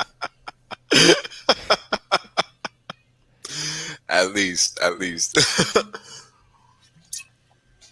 All right. So what this chart is saying is that anytime there's an increase in any other lines, the value of the currency is going down. So the way to accurately interpret this chart is literally by summing up the area below the line for each respective line, right? So the more air there is under these lines respectively, the more worth less the value of the currency is. So if this is cash and coins, well, goddamn, son, no wonder your money is worth shit. That's a whole lot of air under that line. And all that air is just compounding the negative effect over time. It's not slowing down. Because this is always true. So it's always debasing. That's what this is saying. Because the value, right? This is a percentage change from a year ago. So this is always going up. Meaning currency is always being created out of nowhere. And to Brennan's point about going from 5.0 to 20.0 means the prices of goods go up 4x. Well, that's where the technology comes into play. Correct. So the price of goods don't go up that much. So it's hidden, all of this inflation, because what we would have is deflation. And that's what Wales was saying earlier in the stream, right? Correct. Which is an increase in the purchasing power of the currency. Yeah. Right. Like what you would want to see is this line being under zero, because then your currency is becoming more valuable over time. Yes. Because then the rate of change is negative, meaning it's rarer, harder to get, harder to acquire, right? So when you want to understand a line chart that's giving you a rate of change, what you need to understand is whether it's negative or positive, the more air there is under this line consistently, right, the more growth there is with respect to that line. Now, the interpretation of that growth is with respect to what that item is. Now, in this case, we're talking about a currency. So if a currency is coming out of nowhere, that's a problem. Which when you're, printing it at, it looks like an average of 5% to 7% a year over time, That adds up. Compound that, right? Like if you do 5-7% a year for 40 years, that adds up real fast. Oh That's a yeah. whole lot. I mean, I'm not gonna say try to do the math, but it's a lot, right? Because this is all the currency, not some of it, all of it. Because again, this chart is a currency component of M1, like physical cash and coins, the shit that's floating around that people think is king. Hint, hint. They've been lying to you about every fucking thing. You're welcome. You're motherfucking welcome. For like fucking what's his face in King of New York right now. You got fat while everybody starved. Your party's over. The king is back, motherfucker. And I'm letting everybody know. Party is up. This is how you know. Look at this. Look at what's coming. You think Hex isn't going to $50? You a fool. Every crypto's shooting up to the moon. Period. It has to. Because the dollar's going down.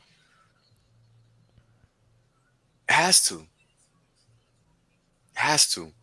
There's no choice. I might have to get D'Artagnan on the stream. I might have to get it. I'm gonna have to get him on the stream at some point.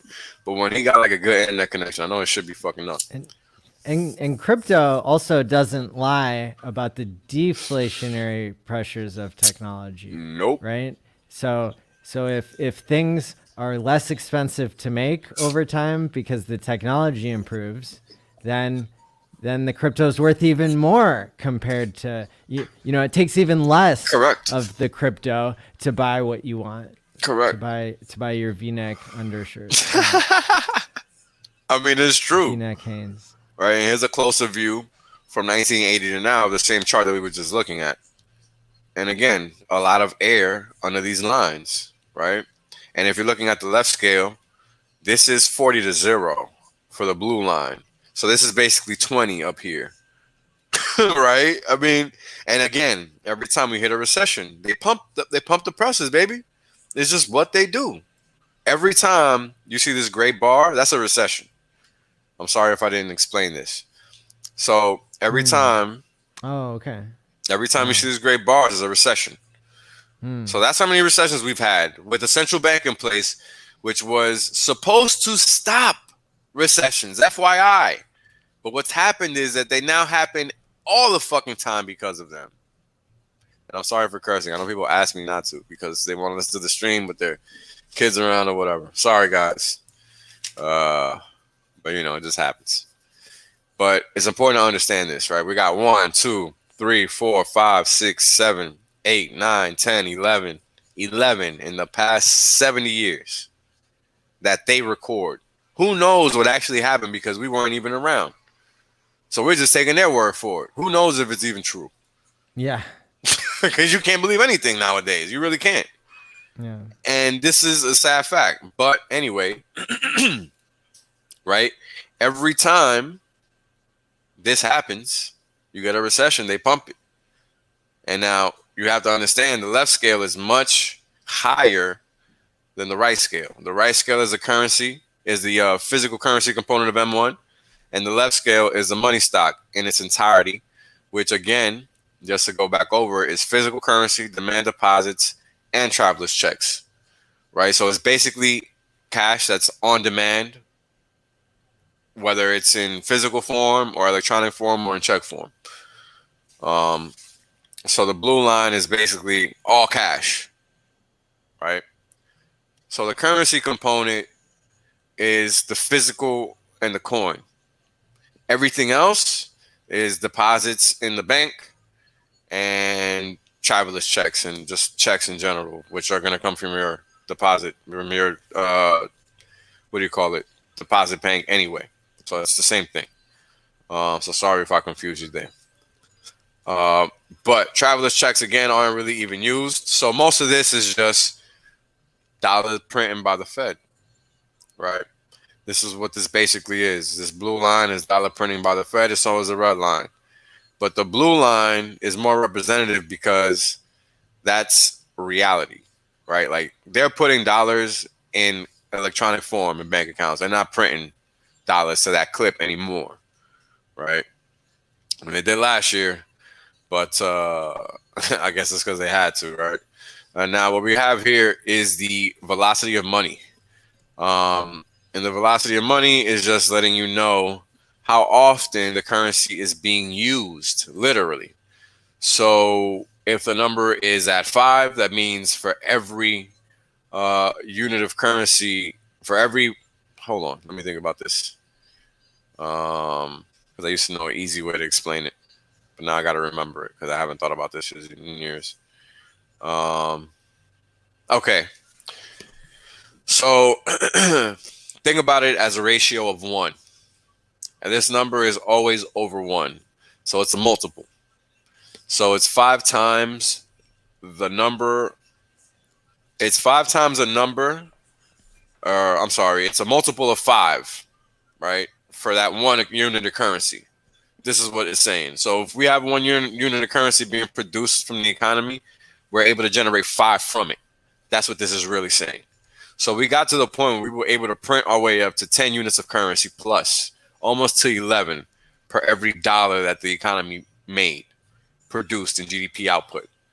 And ever since then, we've gone back down to 1. So what does this mean?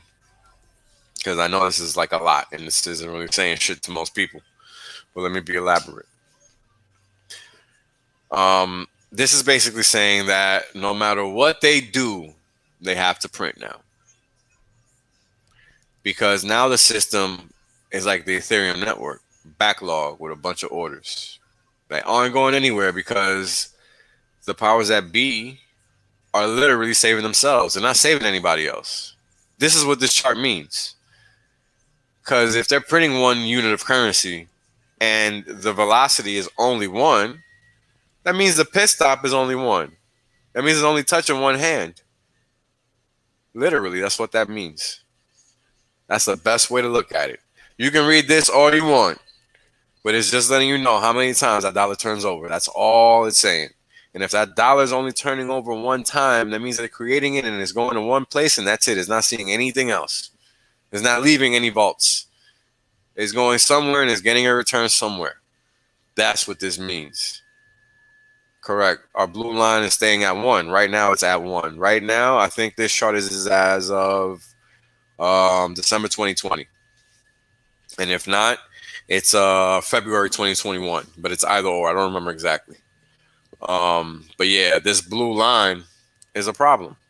This is letting us know that our currency is going to continue to just hyperinflate because there's nothing else for it to do. Because there's so many dollars chasing that you don't have. And you're never going to get access to them because they're in one small pot and they're going to stay there. And that's why the velocity is 1, because this whole time you can get access to credit. You can get money. That's no longer the case. And this is what that means. There's only certain types of credit that you're allowed to access nowadays. It's not like it used to be where they're just printing money out the ass. Like they're just not doing that anymore. You know, and this is why the velocity of money has dropped to 1. Oh yeah, it's extremely low. It's at 1. I don't think it could get any lower. I don't know. Because then it's like, well, then what the hell happens if you're going below 1? That means you're just printing for no reason, I guess. I don't even know. I've never really thought about it. So let's talk about M2. I didn't write the definition here properly. Sorry, guys. I wrote it over here. M2 includes M1 plus savings accounts, time deposits, which we already got. We already know what these are. And money market mutual fund balances. And just to go over these again, physical currency, demand deposits, traveler's check, savings accounts, time deposits, which we already know, and money market mutual fund balances. And they are like short-term credit. They're like cash equivalents that pay you a yield overnight. It's basically like an account where you can put your money and get a little bit of a return. Not going to be much, obviously, because they don't really pay return in fiat and legacy world. So savings accounts, again, are where cash is held in electronic form, but not for on-demand access. Time deposits, we already know what those are, and we just went over these. But these are also locked up for a certain period of time, depending. It could be overnight. It could be weeks. It could be months. It depends. And They're kind of like CDs, but not. But getting access to this cash is not as easy as getting access to these types of cash. So that's why they're a little different. All right. Okay. Oh, I didn't even. Damn it! I forgot. I gotta update the charts. We'll talk about some stuff. We'll talk about Hex and Pulse Chain and stuff like that after I finish this here. But this is just talking about M2, and this is just savings accounts and stuff like that. Um, and as you guys already saw, right? Like, there's a difference between having money that you're going to use and having money you're not going to use, right? So if we look at the growth of M2, which is basically all money, and I wish I would have taken the time to extract M1 from this, because I'm pretty sure that the rate of growth here is probably similar to this, and that this is because of that, because it doesn't make sense otherwise, right? You're already getting 16, 17% from the currency component of M1. The M1 itself was 360%. So M2 being at 27% rate of change from a year ago, that's crazy when it's never gone over 15. And that's being generous, because it's probably really like 13 and a half. So, it's, man, look, it's a problem, because this should not be growing like that. So clearly, this is a major issue. And we're going to feel it no matter what people say. And that's something that people have to understand. Like, it's really, really crazy. I got to fix these charts, guys. This is not up to date. This is from that time. So give me a few minutes. I just have to update the figures. I actually wanted to see if I could push this chat through 8 to give you guys like the turnover and all that, but I don't think I'll be able to do all that. So what I'll do is I'll just do the regular charts. Then I'll update you guys with today's figures tomorrow morning on the Asian stream, so you can check that out there. I actually stream with those guys on Sunday and Monday mornings at 9 a.m. if you didn't know. So check them out. They are a different kind of flow over there, much more laid back, as you can imagine, as Australians typically are. And the Asians are no different, because middle class sets the tone there. And shout out to him. It's a very good stream. I'm glad to be a part of it. So definitely check it out on Sundays and Monday mornings. But yeah, this is the M2. It's just the M2 is really just including cash that you just don't have quick access to. And M1 is just cash. It's on-demand access versus not on-demand access. That's really the difference, but they're both cash. And that's kind of what you need to understand about what's going on, right? Like, it's a very daunting image to look at when you're looking just at that and then that. Because this is letting you know there's no growth anymore. It's not coming. Like, that's it. They swallowed the pie whole. That's it. It's done. Party is over. There is no going back, no matter what they say. Very important people understand that. It's just a fact of life. They're going to tell you, no, the party's still going. Stocks are going up forever. Blah, blah, blah. Nah, it just doesn't work like that. Sorry. Just doesn't work like that. Like, nope. Just does not work like that. I mean, we wish it did, but, come on. There's a reason they're doing all that, right? It's not for their, well, it is for their health and benefit, but you get the point. The point is that they're doing it because they have to, not because they want to. It's because in order to save face, they need to do what they have to do in order to accomplish their mission, right? Which is what they've always been doing. So, be aware, understand that if you want to actually help yourself, you need to understand what's actually going on. Do your homework, do your own research, please. Don't take anybody's word for anything. The information is out there. It is verifiable. You can see it in their actions first and foremost. They don't hide anything. It's just on you to really see it if you want to, more than anything else. And you gotta want to see it. You gotta want to see it because it's there. It's there. They're not hiding it. So you gotta do yourself the favor for real. Um, Educate yourself. Always do the research. Always stay on top of what they're doing, not what they're saying, because they're always gonna say what they want you to hear, and that's what people need to understand. Because when you hear something and you create that world in your mind, and that's pretty much it. You think the world's ending, and there's nothing that you can do to change that. So it's a sad state of affairs, but it's just how the world works, unfortunately. And unfortunately, some people don't understand that, so they get caught up in the game. You know, um, and it just happens. It happens. You got anything, Maddie? I don't know how much time you Take got the left. win. Hex is better than fiat. Take the win. Yeah, it is. It really, really is, man. And this is what makes talking about hex so easy. It's like what can we do, man? But just speak positively about this greatness. Like, wow. Yes. I mean, it's a gift, man. It's to be in something that is going to be so valuable and be so early. And now we're lucky enough to also be at the start of the pulse chain. Like, what? And Yes. in my opinion, now this is gonna sound pretty arrogant, maybe, but I think it's going to be the case.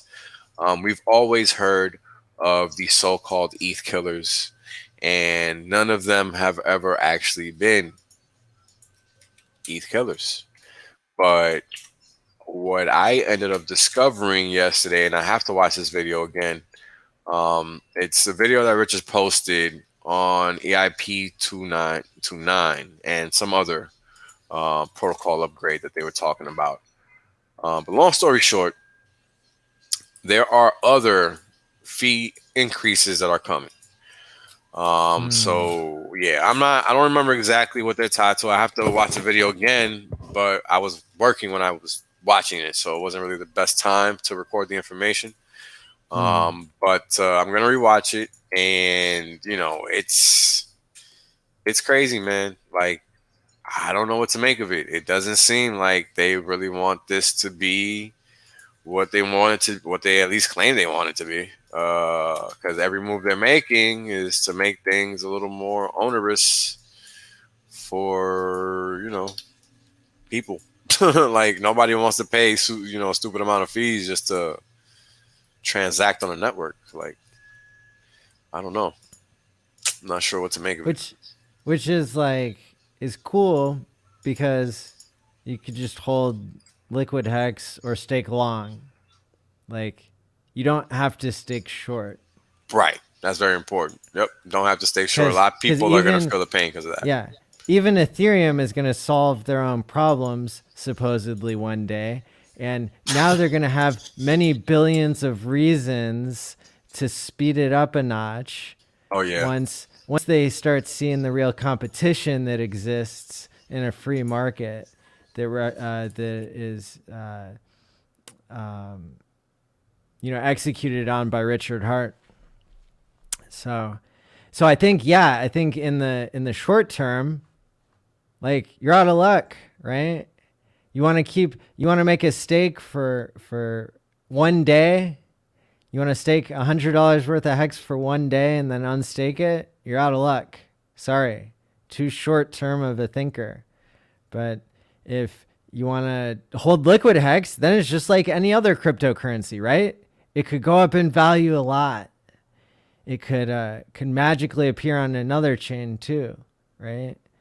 Fork or an airdrop or something. And then, so you got the price appreciation game still playing out in Hex, price discovery, right?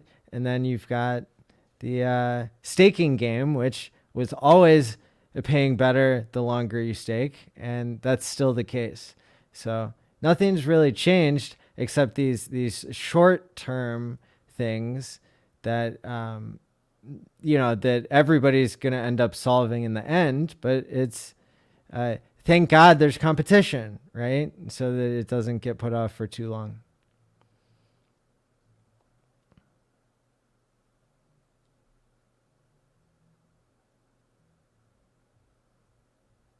Still there, Wales? Sorry, I had myself on mute, man. Didn't even realize it. But yeah, imagine if there wasn't any competition. That would be a sad state of affairs. Yeah. Yeah, no way. No way. That would be no good. No good. I mean, imagine being relegated to thinking that Ethereum is the only way now. Wow. Yeah. That would suck. That would Yeah. not be cool at Just all. waiting around for Whenever they feel the like it, ETH 2.0 that they've been promising me for ever. 1 or 2 summers now. Right. And who knows how long. However Yeah. long. Like, it's so ridiculous, man. So ridiculous. Like, I don't even understand it. What do you guys want? An invitation to do your own job? Like, is that where we got to go? Yeah. Like, Yeah. Vitalik's writing blogs about how to gamble on the election, oh my god, I could not believe that.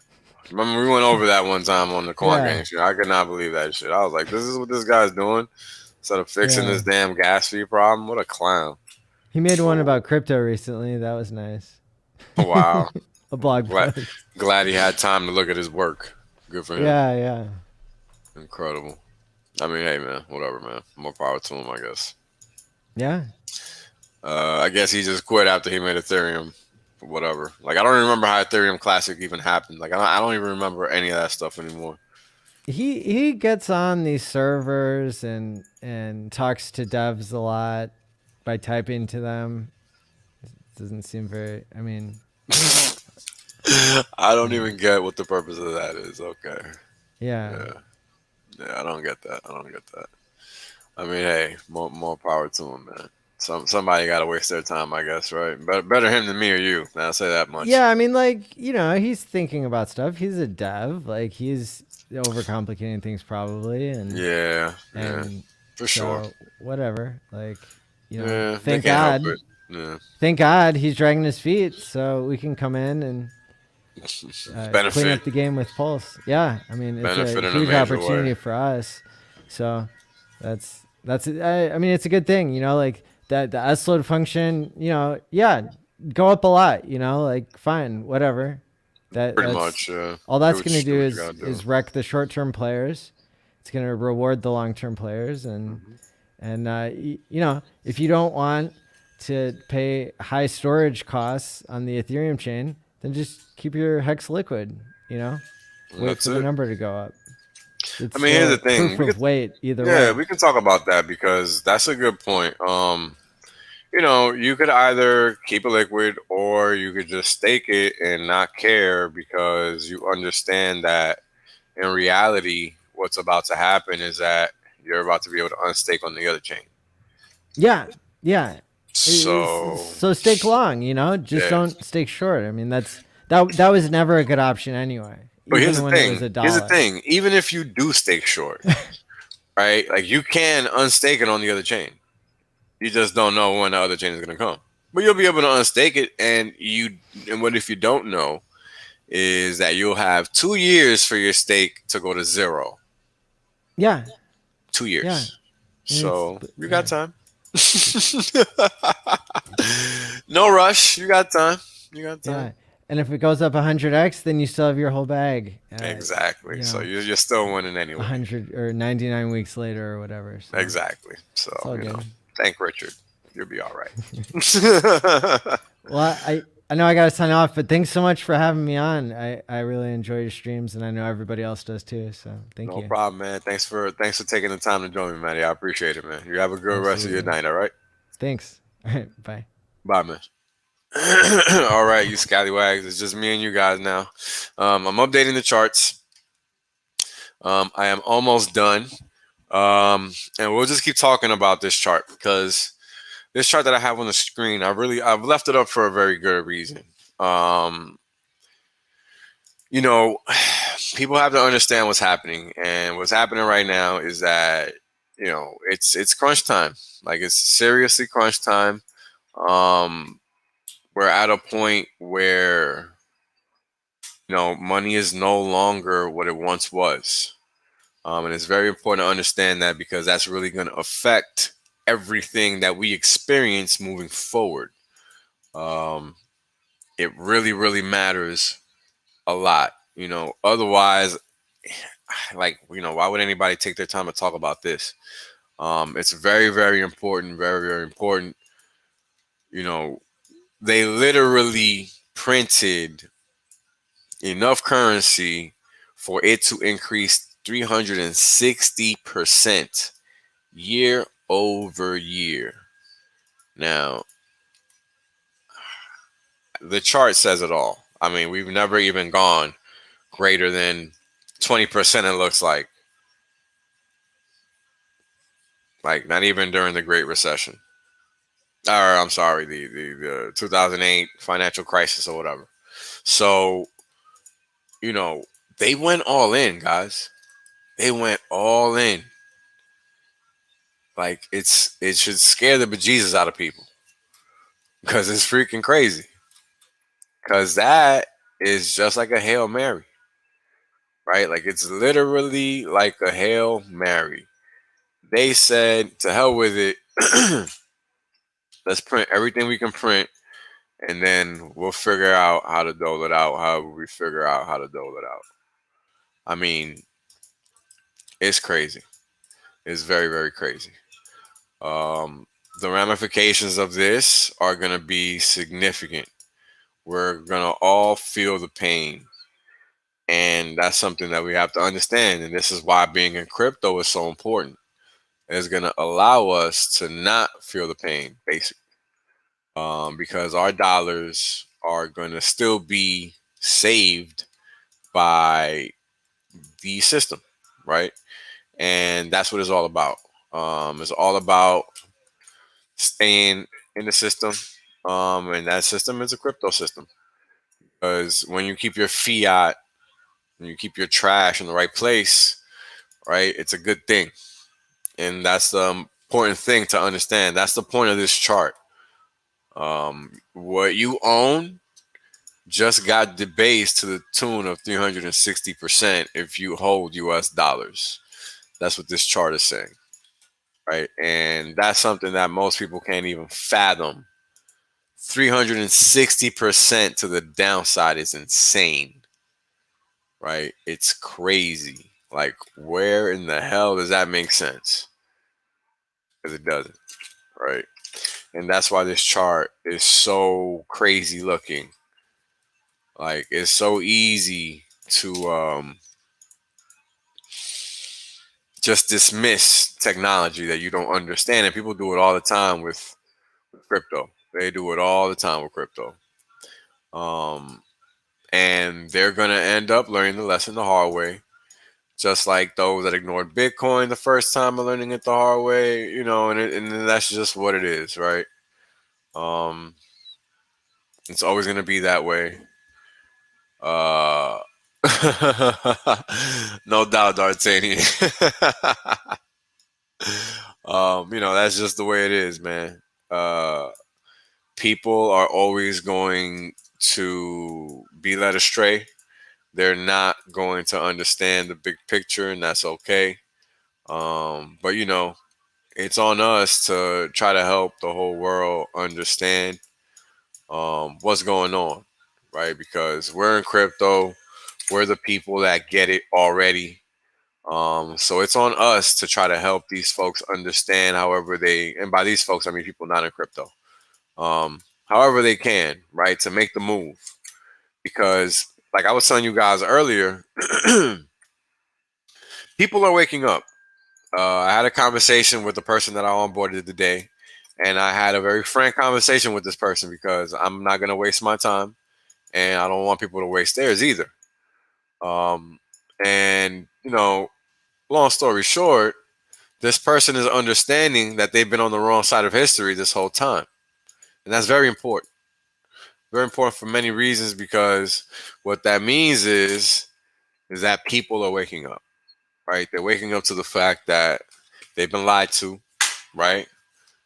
Because that's the biggest issue, right? And it starts somewhere, right? And that's what matters, right? What matters is that it starts somewhere and that it carries on in that fashion in the most appropriate way possible. Because that's the only way, right, we're gonna be able to break these chains and these shackles that we currently are under, right? And for no good reason. For no good reason, really.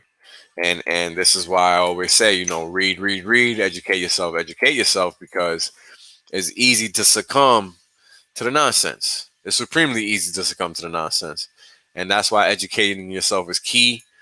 That's why understanding the big picture is supremely important. It's very easy to get lost in the sauce.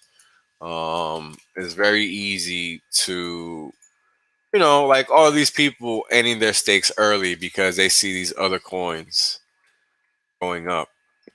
I mean, they're about to get played, they're about to lose on the hex move. And, it's funny. What else can you do but laugh? Because that's exactly why they're emergency, or that's exactly why they're ending their stake early. It's not for anything else. It's for that reason alone. We've already been through this before. We already know. This is exactly what happened the last time the rest of the market pumped. So why wouldn't it be the same exact thing this time, right? People are people, and there's nothing wrong with that. And they either learn or they keep getting beaten to a pummel until they do learn. And that's how being a human is. You know what I mean? You're just gonna get fucked up until you learn to not get fucked up. So, understand that life is real. It's not a joke. You know what I mean? Like, people like to act like oh,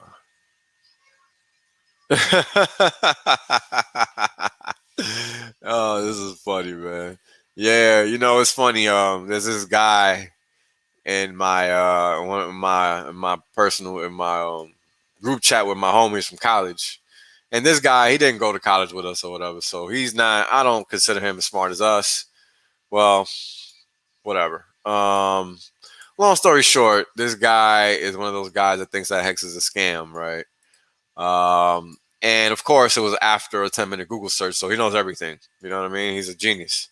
That Google search is gonna hook him up, no doubt. So I got two of the four of my actual college homies in it. I'm working on the other two now because the other two are extremely happy for obvious reasons. They've been in since below 1 cent. One has probably quintupled or sextupled their freaking pop by now. I don't even know. It's probably 100K by now. And they only put in like 10K. And this was on a big payday dip. And we're at, yeah, that's definitely got to be at 100K by now. But this is what I'm trying to explain to you people, right? Like, people are always going to call things that they don't understand BS or whatever, right? Until they realize that they're wrong, right? It's like when I came on the scene and I was talking these big ass dollar numbers for Hex. Everybody thought I was crazy and out of my mind. But like, now they see it. Now it's obvious. It wasn't obvious when I was saying it 3 months ago, but now it's obvious, right? Sometimes there's a lag in the way people process information. And this is why it's important to always do your own research and never rely on others, because everybody isn't always going to see things correctly.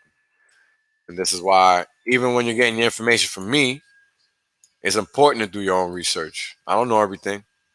I know some things, and I relay what I know, and that's all I can do. But if you don't know what I know, or you hear something that doesn't make sense, you got to ask, you got to let me know. You got to look it up, because there's no other way to learn. Nobody's just going to tell you. Nobody told me anything. I had to figure all this shit out, right? All of this stuff is stuff you got to figure out.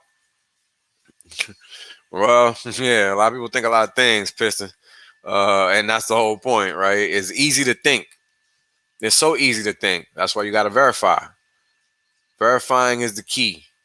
I mean, sometimes it takes legit moving from one place to another to verify if something is true.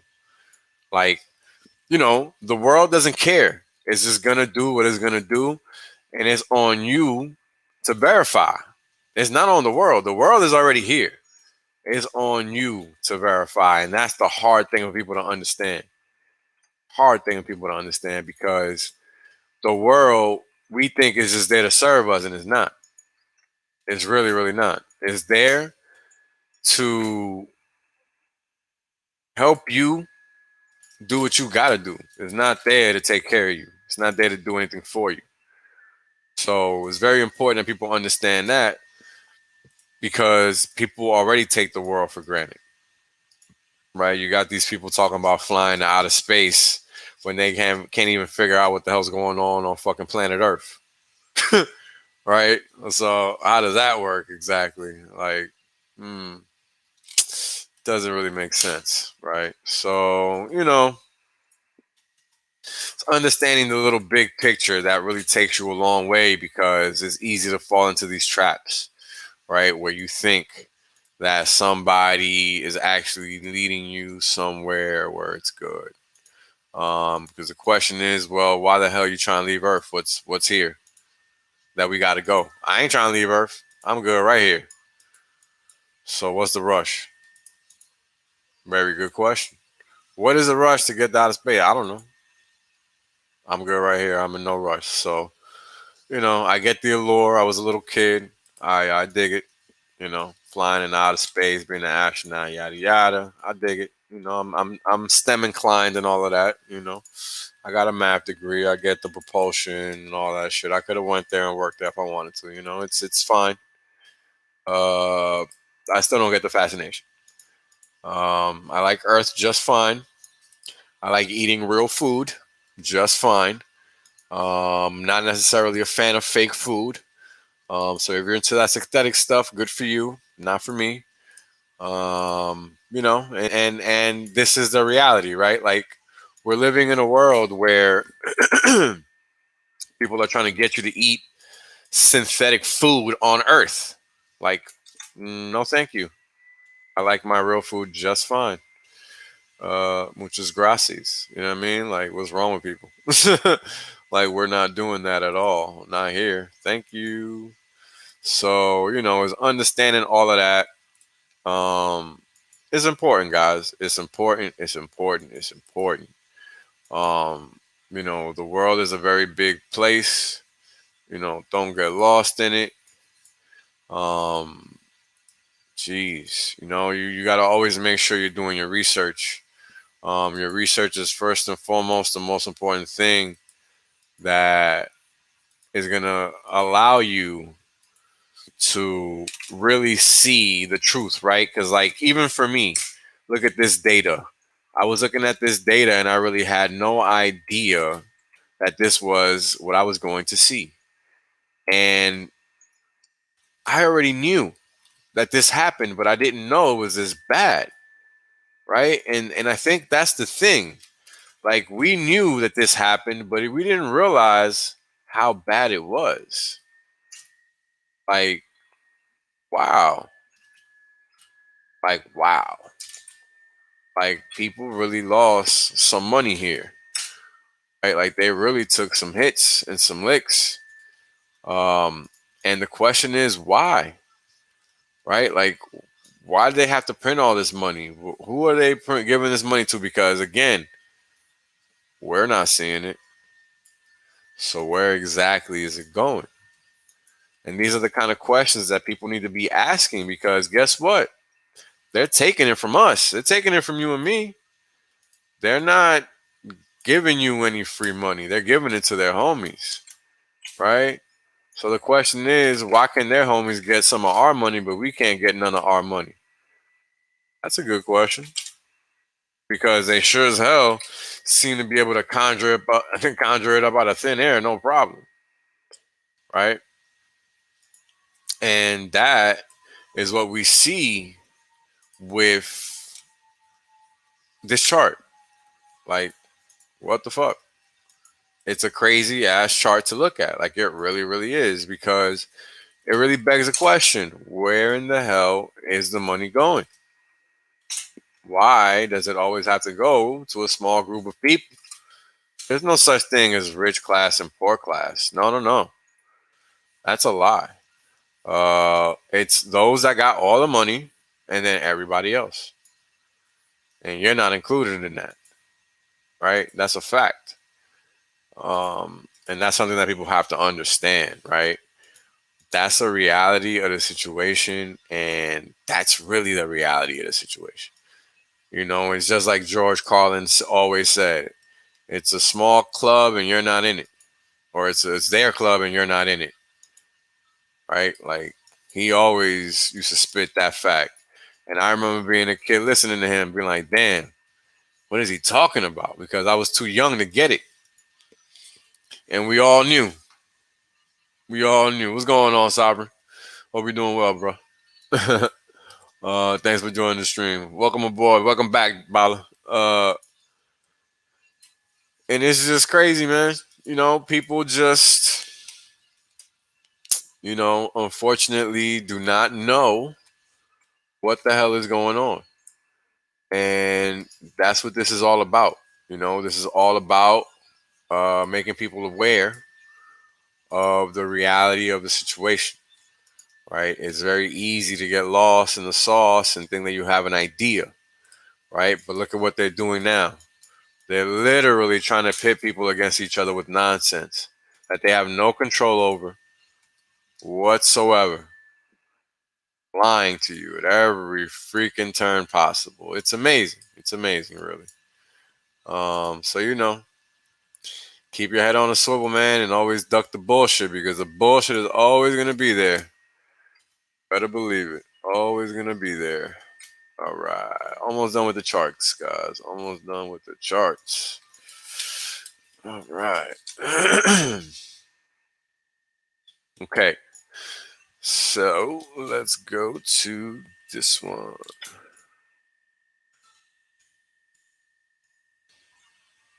Boom. All right.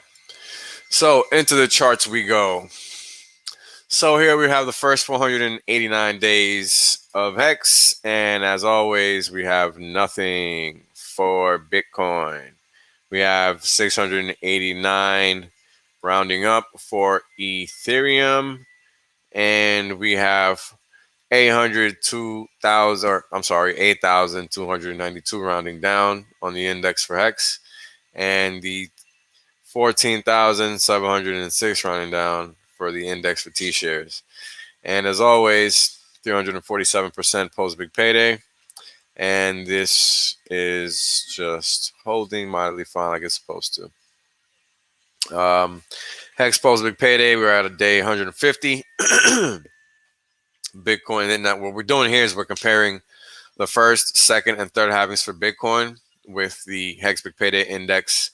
And HEX right now is rolling over a little bit. But with the T-share rate moving like it's moving, I don't really think that's going to be a permanent thing, because, just wow. It's crazy how the T-share rate is changing at such a rapid clip, right? And as soon as these sellers stop selling, well, you guys got to understand one thing that's kind of crazy. During this whole up move that we've seen from 0.8% from March through today, the selling pressure has pretty much been constant the whole time. So what does that mean? What that means is that during that whole up move, it's been significant buyers buying, right? It's not just, it was an orderly buying situation, right? Like, it wasn't just some random person coming in, doing one buy and goodbye, see you later. It's been people interacting with the system, staking short, staking long, right? Like, trying it out, testing it out. And that's what's really happening today. Like, it's really happening. And it's important you guys understand that. I want to make sure people are aware of that, because it's really, really happening. And if you ever look at the Staker app, or just even on Twitter, you'll see it. The adoption is happening real time. You'll see it in the way that people are just, sorry guys, in the way that they are Staking. Like they're really staking. Um, Short, testing the system out, and then restaking long. I saw one yesterday that did just that, and it was like 30K, 36K or something. I mean, they're doing it. It's not by mistake. It's for real. So keep that in mind. People are testing the system. They're seeing how it works. And they're getting familiar with it. They're getting comfortable with it, right? And eventually, you know, Hex is gonna just continually get harder to get, and this is what people need to understand. Um, you know, that's just what it's gonna be. It's just going to be that, and people have to understand that. Um, it's no joke. It's no joke. And we're gonna go over the expiring shares. I just finished updating that. But you guys really got to understand, like, once this bad boy starts ripping because of the inflation that's coming out, it's game over, man. It's game over. Hold on, let me pull up the chat here. Um, we're almost done here. But yeah, okay. T-shirts to Ethereum and T-shirts to Bitcoin. We have 50 bips here for the T-shirts to Bitcoin, or 0.5%, and we have 13.62%. And I remember back in the day when I used to talk about this, like if this was like a real, high value, and now we're just chilling up here. So it's cool. It's cool to see that. Um, T-shirts just maintaining their value. God, I really hate that this does this. It wasn't like this. All right. Right now, when I record the price as of 7:30, oh, you know what? I could probably update the interest. That'd take too long. It's already 8 o'clock. You guys got shit to do, and this has already been going on for 2.5 hours. Um, so the T-shares were $320. Yeah, sure will. Uh, yeah, that's crazy. Yeah, when the system was first out, right, you had the ability to stake early and be able to really take benefit from that, right? Being an early adopter. There's always a benefit to being an early adopter, and that's important for people to understand. When I recorded this, the cost for 10,000 hex was $180.27, which was approximately 7:30 Eastern Standard Time, and the cost for the T-shirt was about $320, giving us a T-shirt rate of 17,750, which is a little higher than the current T-shirt rate when you go stake. This APY is from a couple of days ago. Now let's see what the current APY is, because the system has already updated itself. So I can do that. Let's see what it's giving us here. Beautiful days, man. This interest just keeps going on slow. Damn. Oh my God. All right. The Hex payout for the day was back to its normal self. Back to showing no emergency and stakes today, guys. It was 5.685. So back to its normal self, giving us an APY of 36.85. And yesterday we had an APY of 40.39. So this is off a little bit because I haven't updated it in a couple of days. But I'll have an updated, entirely updated deck tomorrow. This is just wow. This is just crazy, man. This is just amazing, amazing, amazing. Oh man, to be an early adopter, guys. Wow. All right, let's keep moving. So here I have the 4 charts going back to March 11th, March 16th, March 23rd, and April 6th. I have 5 charts for this one. I want to go over the whole gamut. And April 17th, which is as of right now. Okay? And there's a reason I want to go over each one, because I really want you guys to understand why this T-shirt rate is flying. Really, really important. Nah, it's back down now. APY is 36.85. You got to look at it on the daily data under the home tab. for go.hex.com. That's where I get the APY from. It's 36.85. Wow. The total T shares were at 11.11 million trillion yesterday, and today they're right below 11.1 million trillion. This is crazy. 11.098 million trillion. This is just out of control. Out of control. I mean, this is just adoption, right?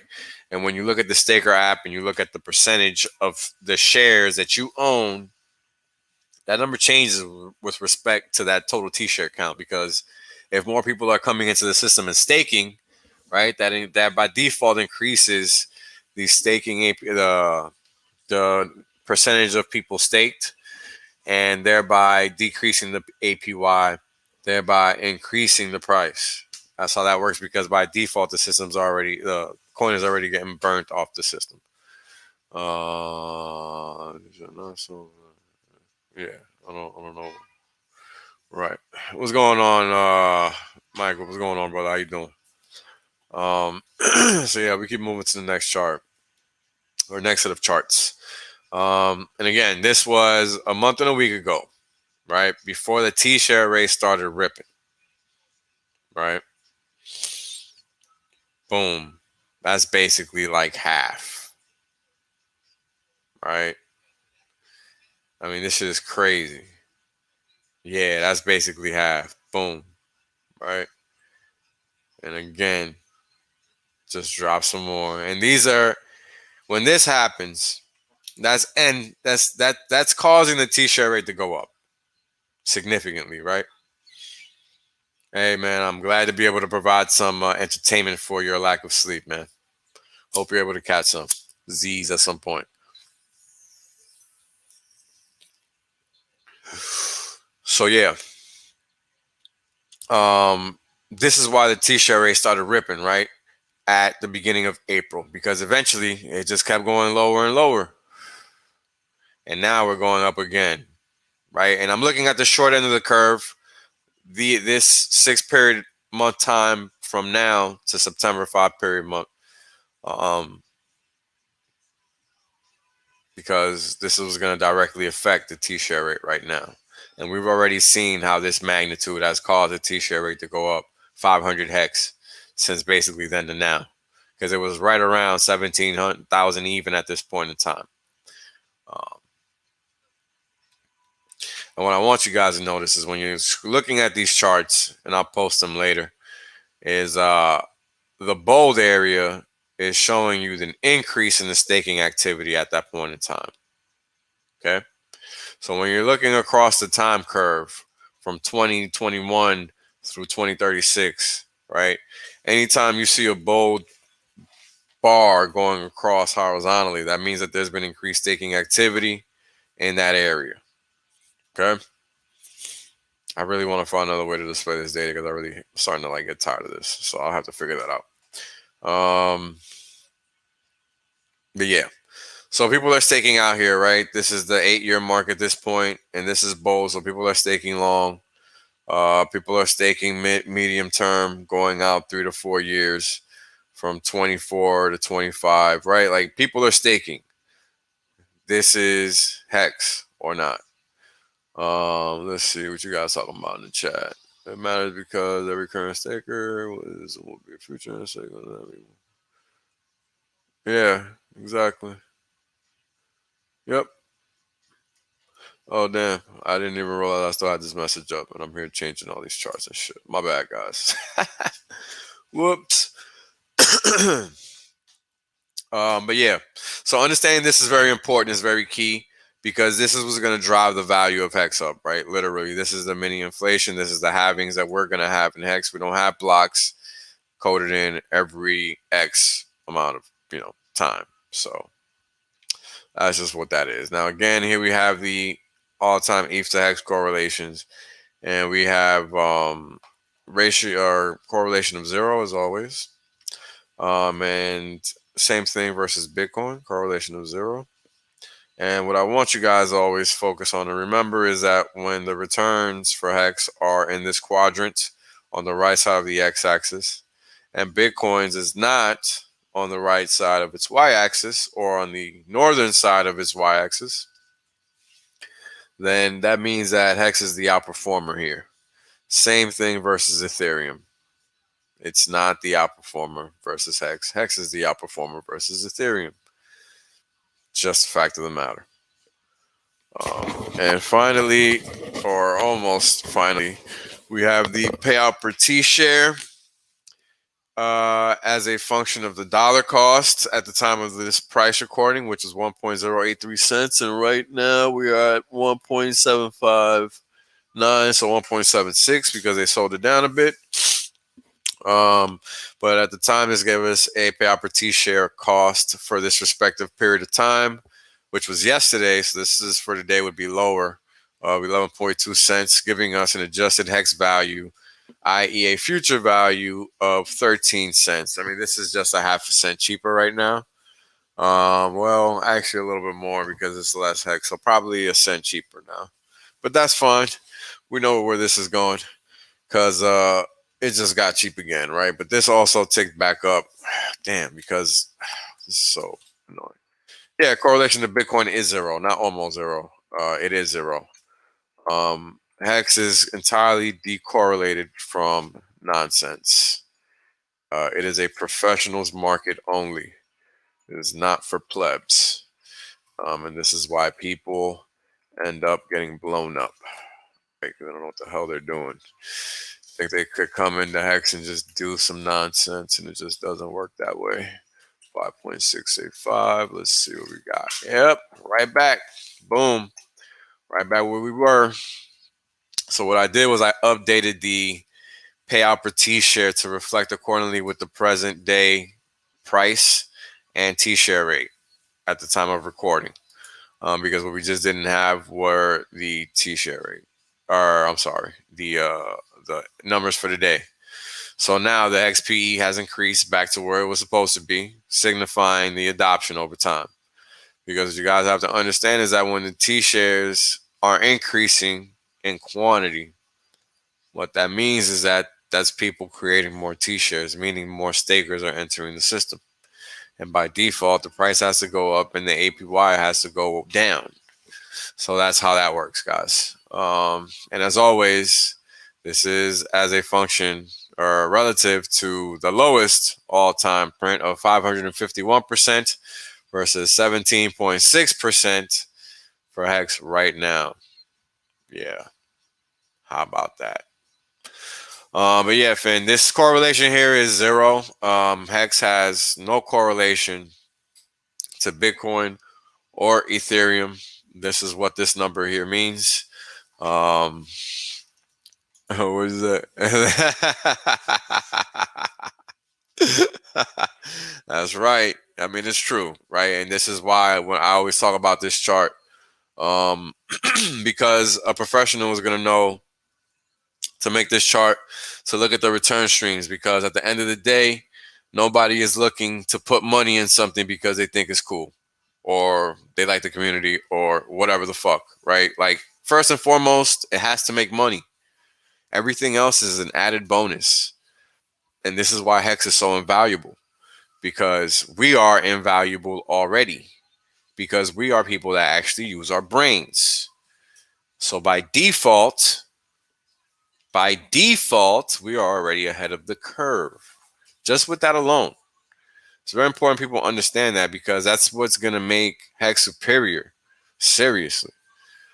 I mean, everything is being done by hexagons. Nothing is being done by everybody or by a single body, by a single central body.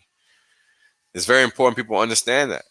Very, very important, because that sets things apart. That defines things, right? That really, really defines things for us. It lays out that we are the ones that are responsible. We are the ones that have to do what we have to do in order for this thing to be successful. And everybody does it. Everybody does their part.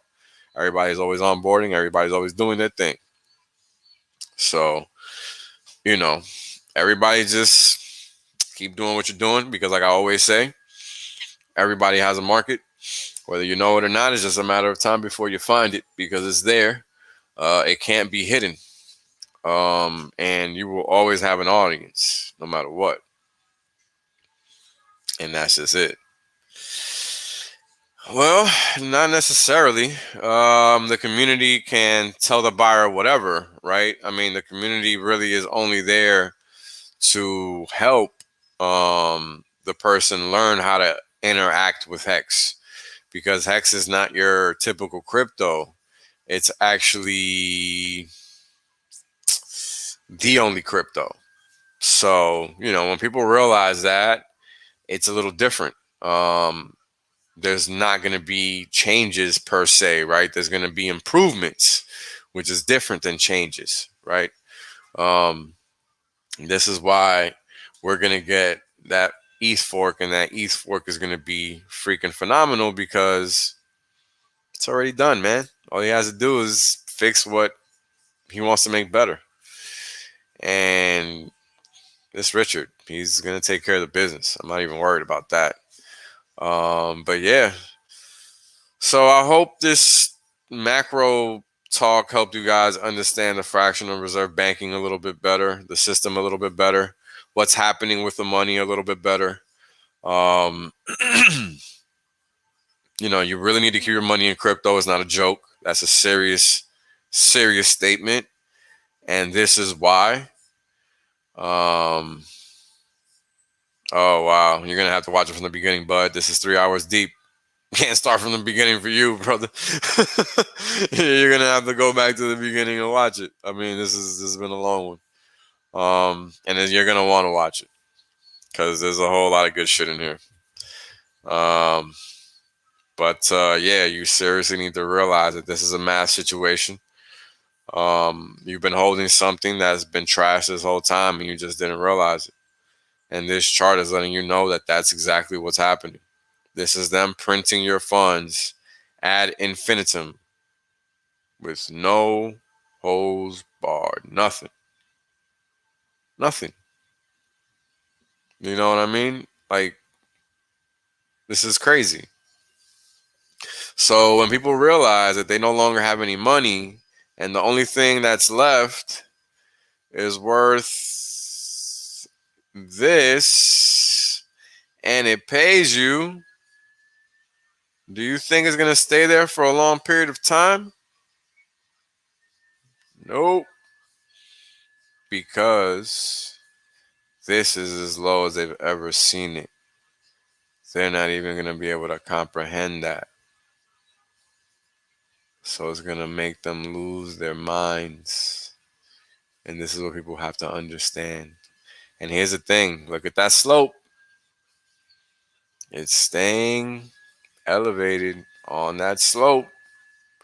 So the question that becomes, well, are we going to maintain this slope? Day 502, the daily gain was only 0.100.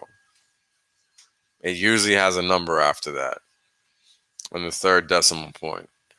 The last time it didn't was a while ago. Wow. A very long time ago. I've yet to find a date. And the reason this is important is because it shows adoption. And yeah, ever since before Big Payday, it just never happened.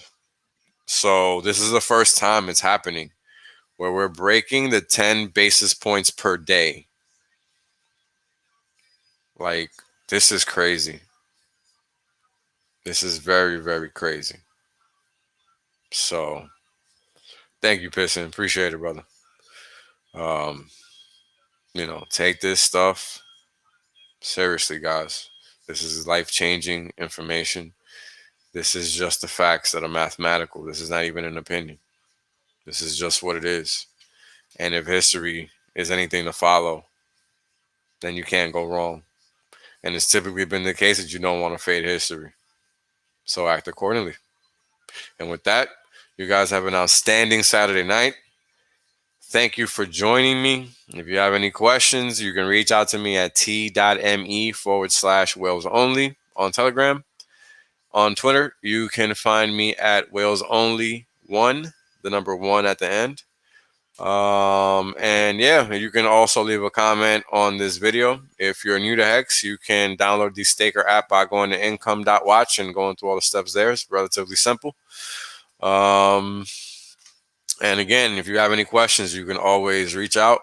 I am nobody special, just a regular guy that knows some stuff that you might not. That is all. And thank you guys for tuning in as always. I wish I could have had more people, but again, it was Saturday and I didn't actually expect anybody to show up. Maddie was kind enough to give us some time. And hopefully I can, for the next one, I can hopefully line up some people because it should be a very good conversation. Because people have to understand, central banks, very important topic. So have a good night, guys, and thank you again. Whales out. Peace.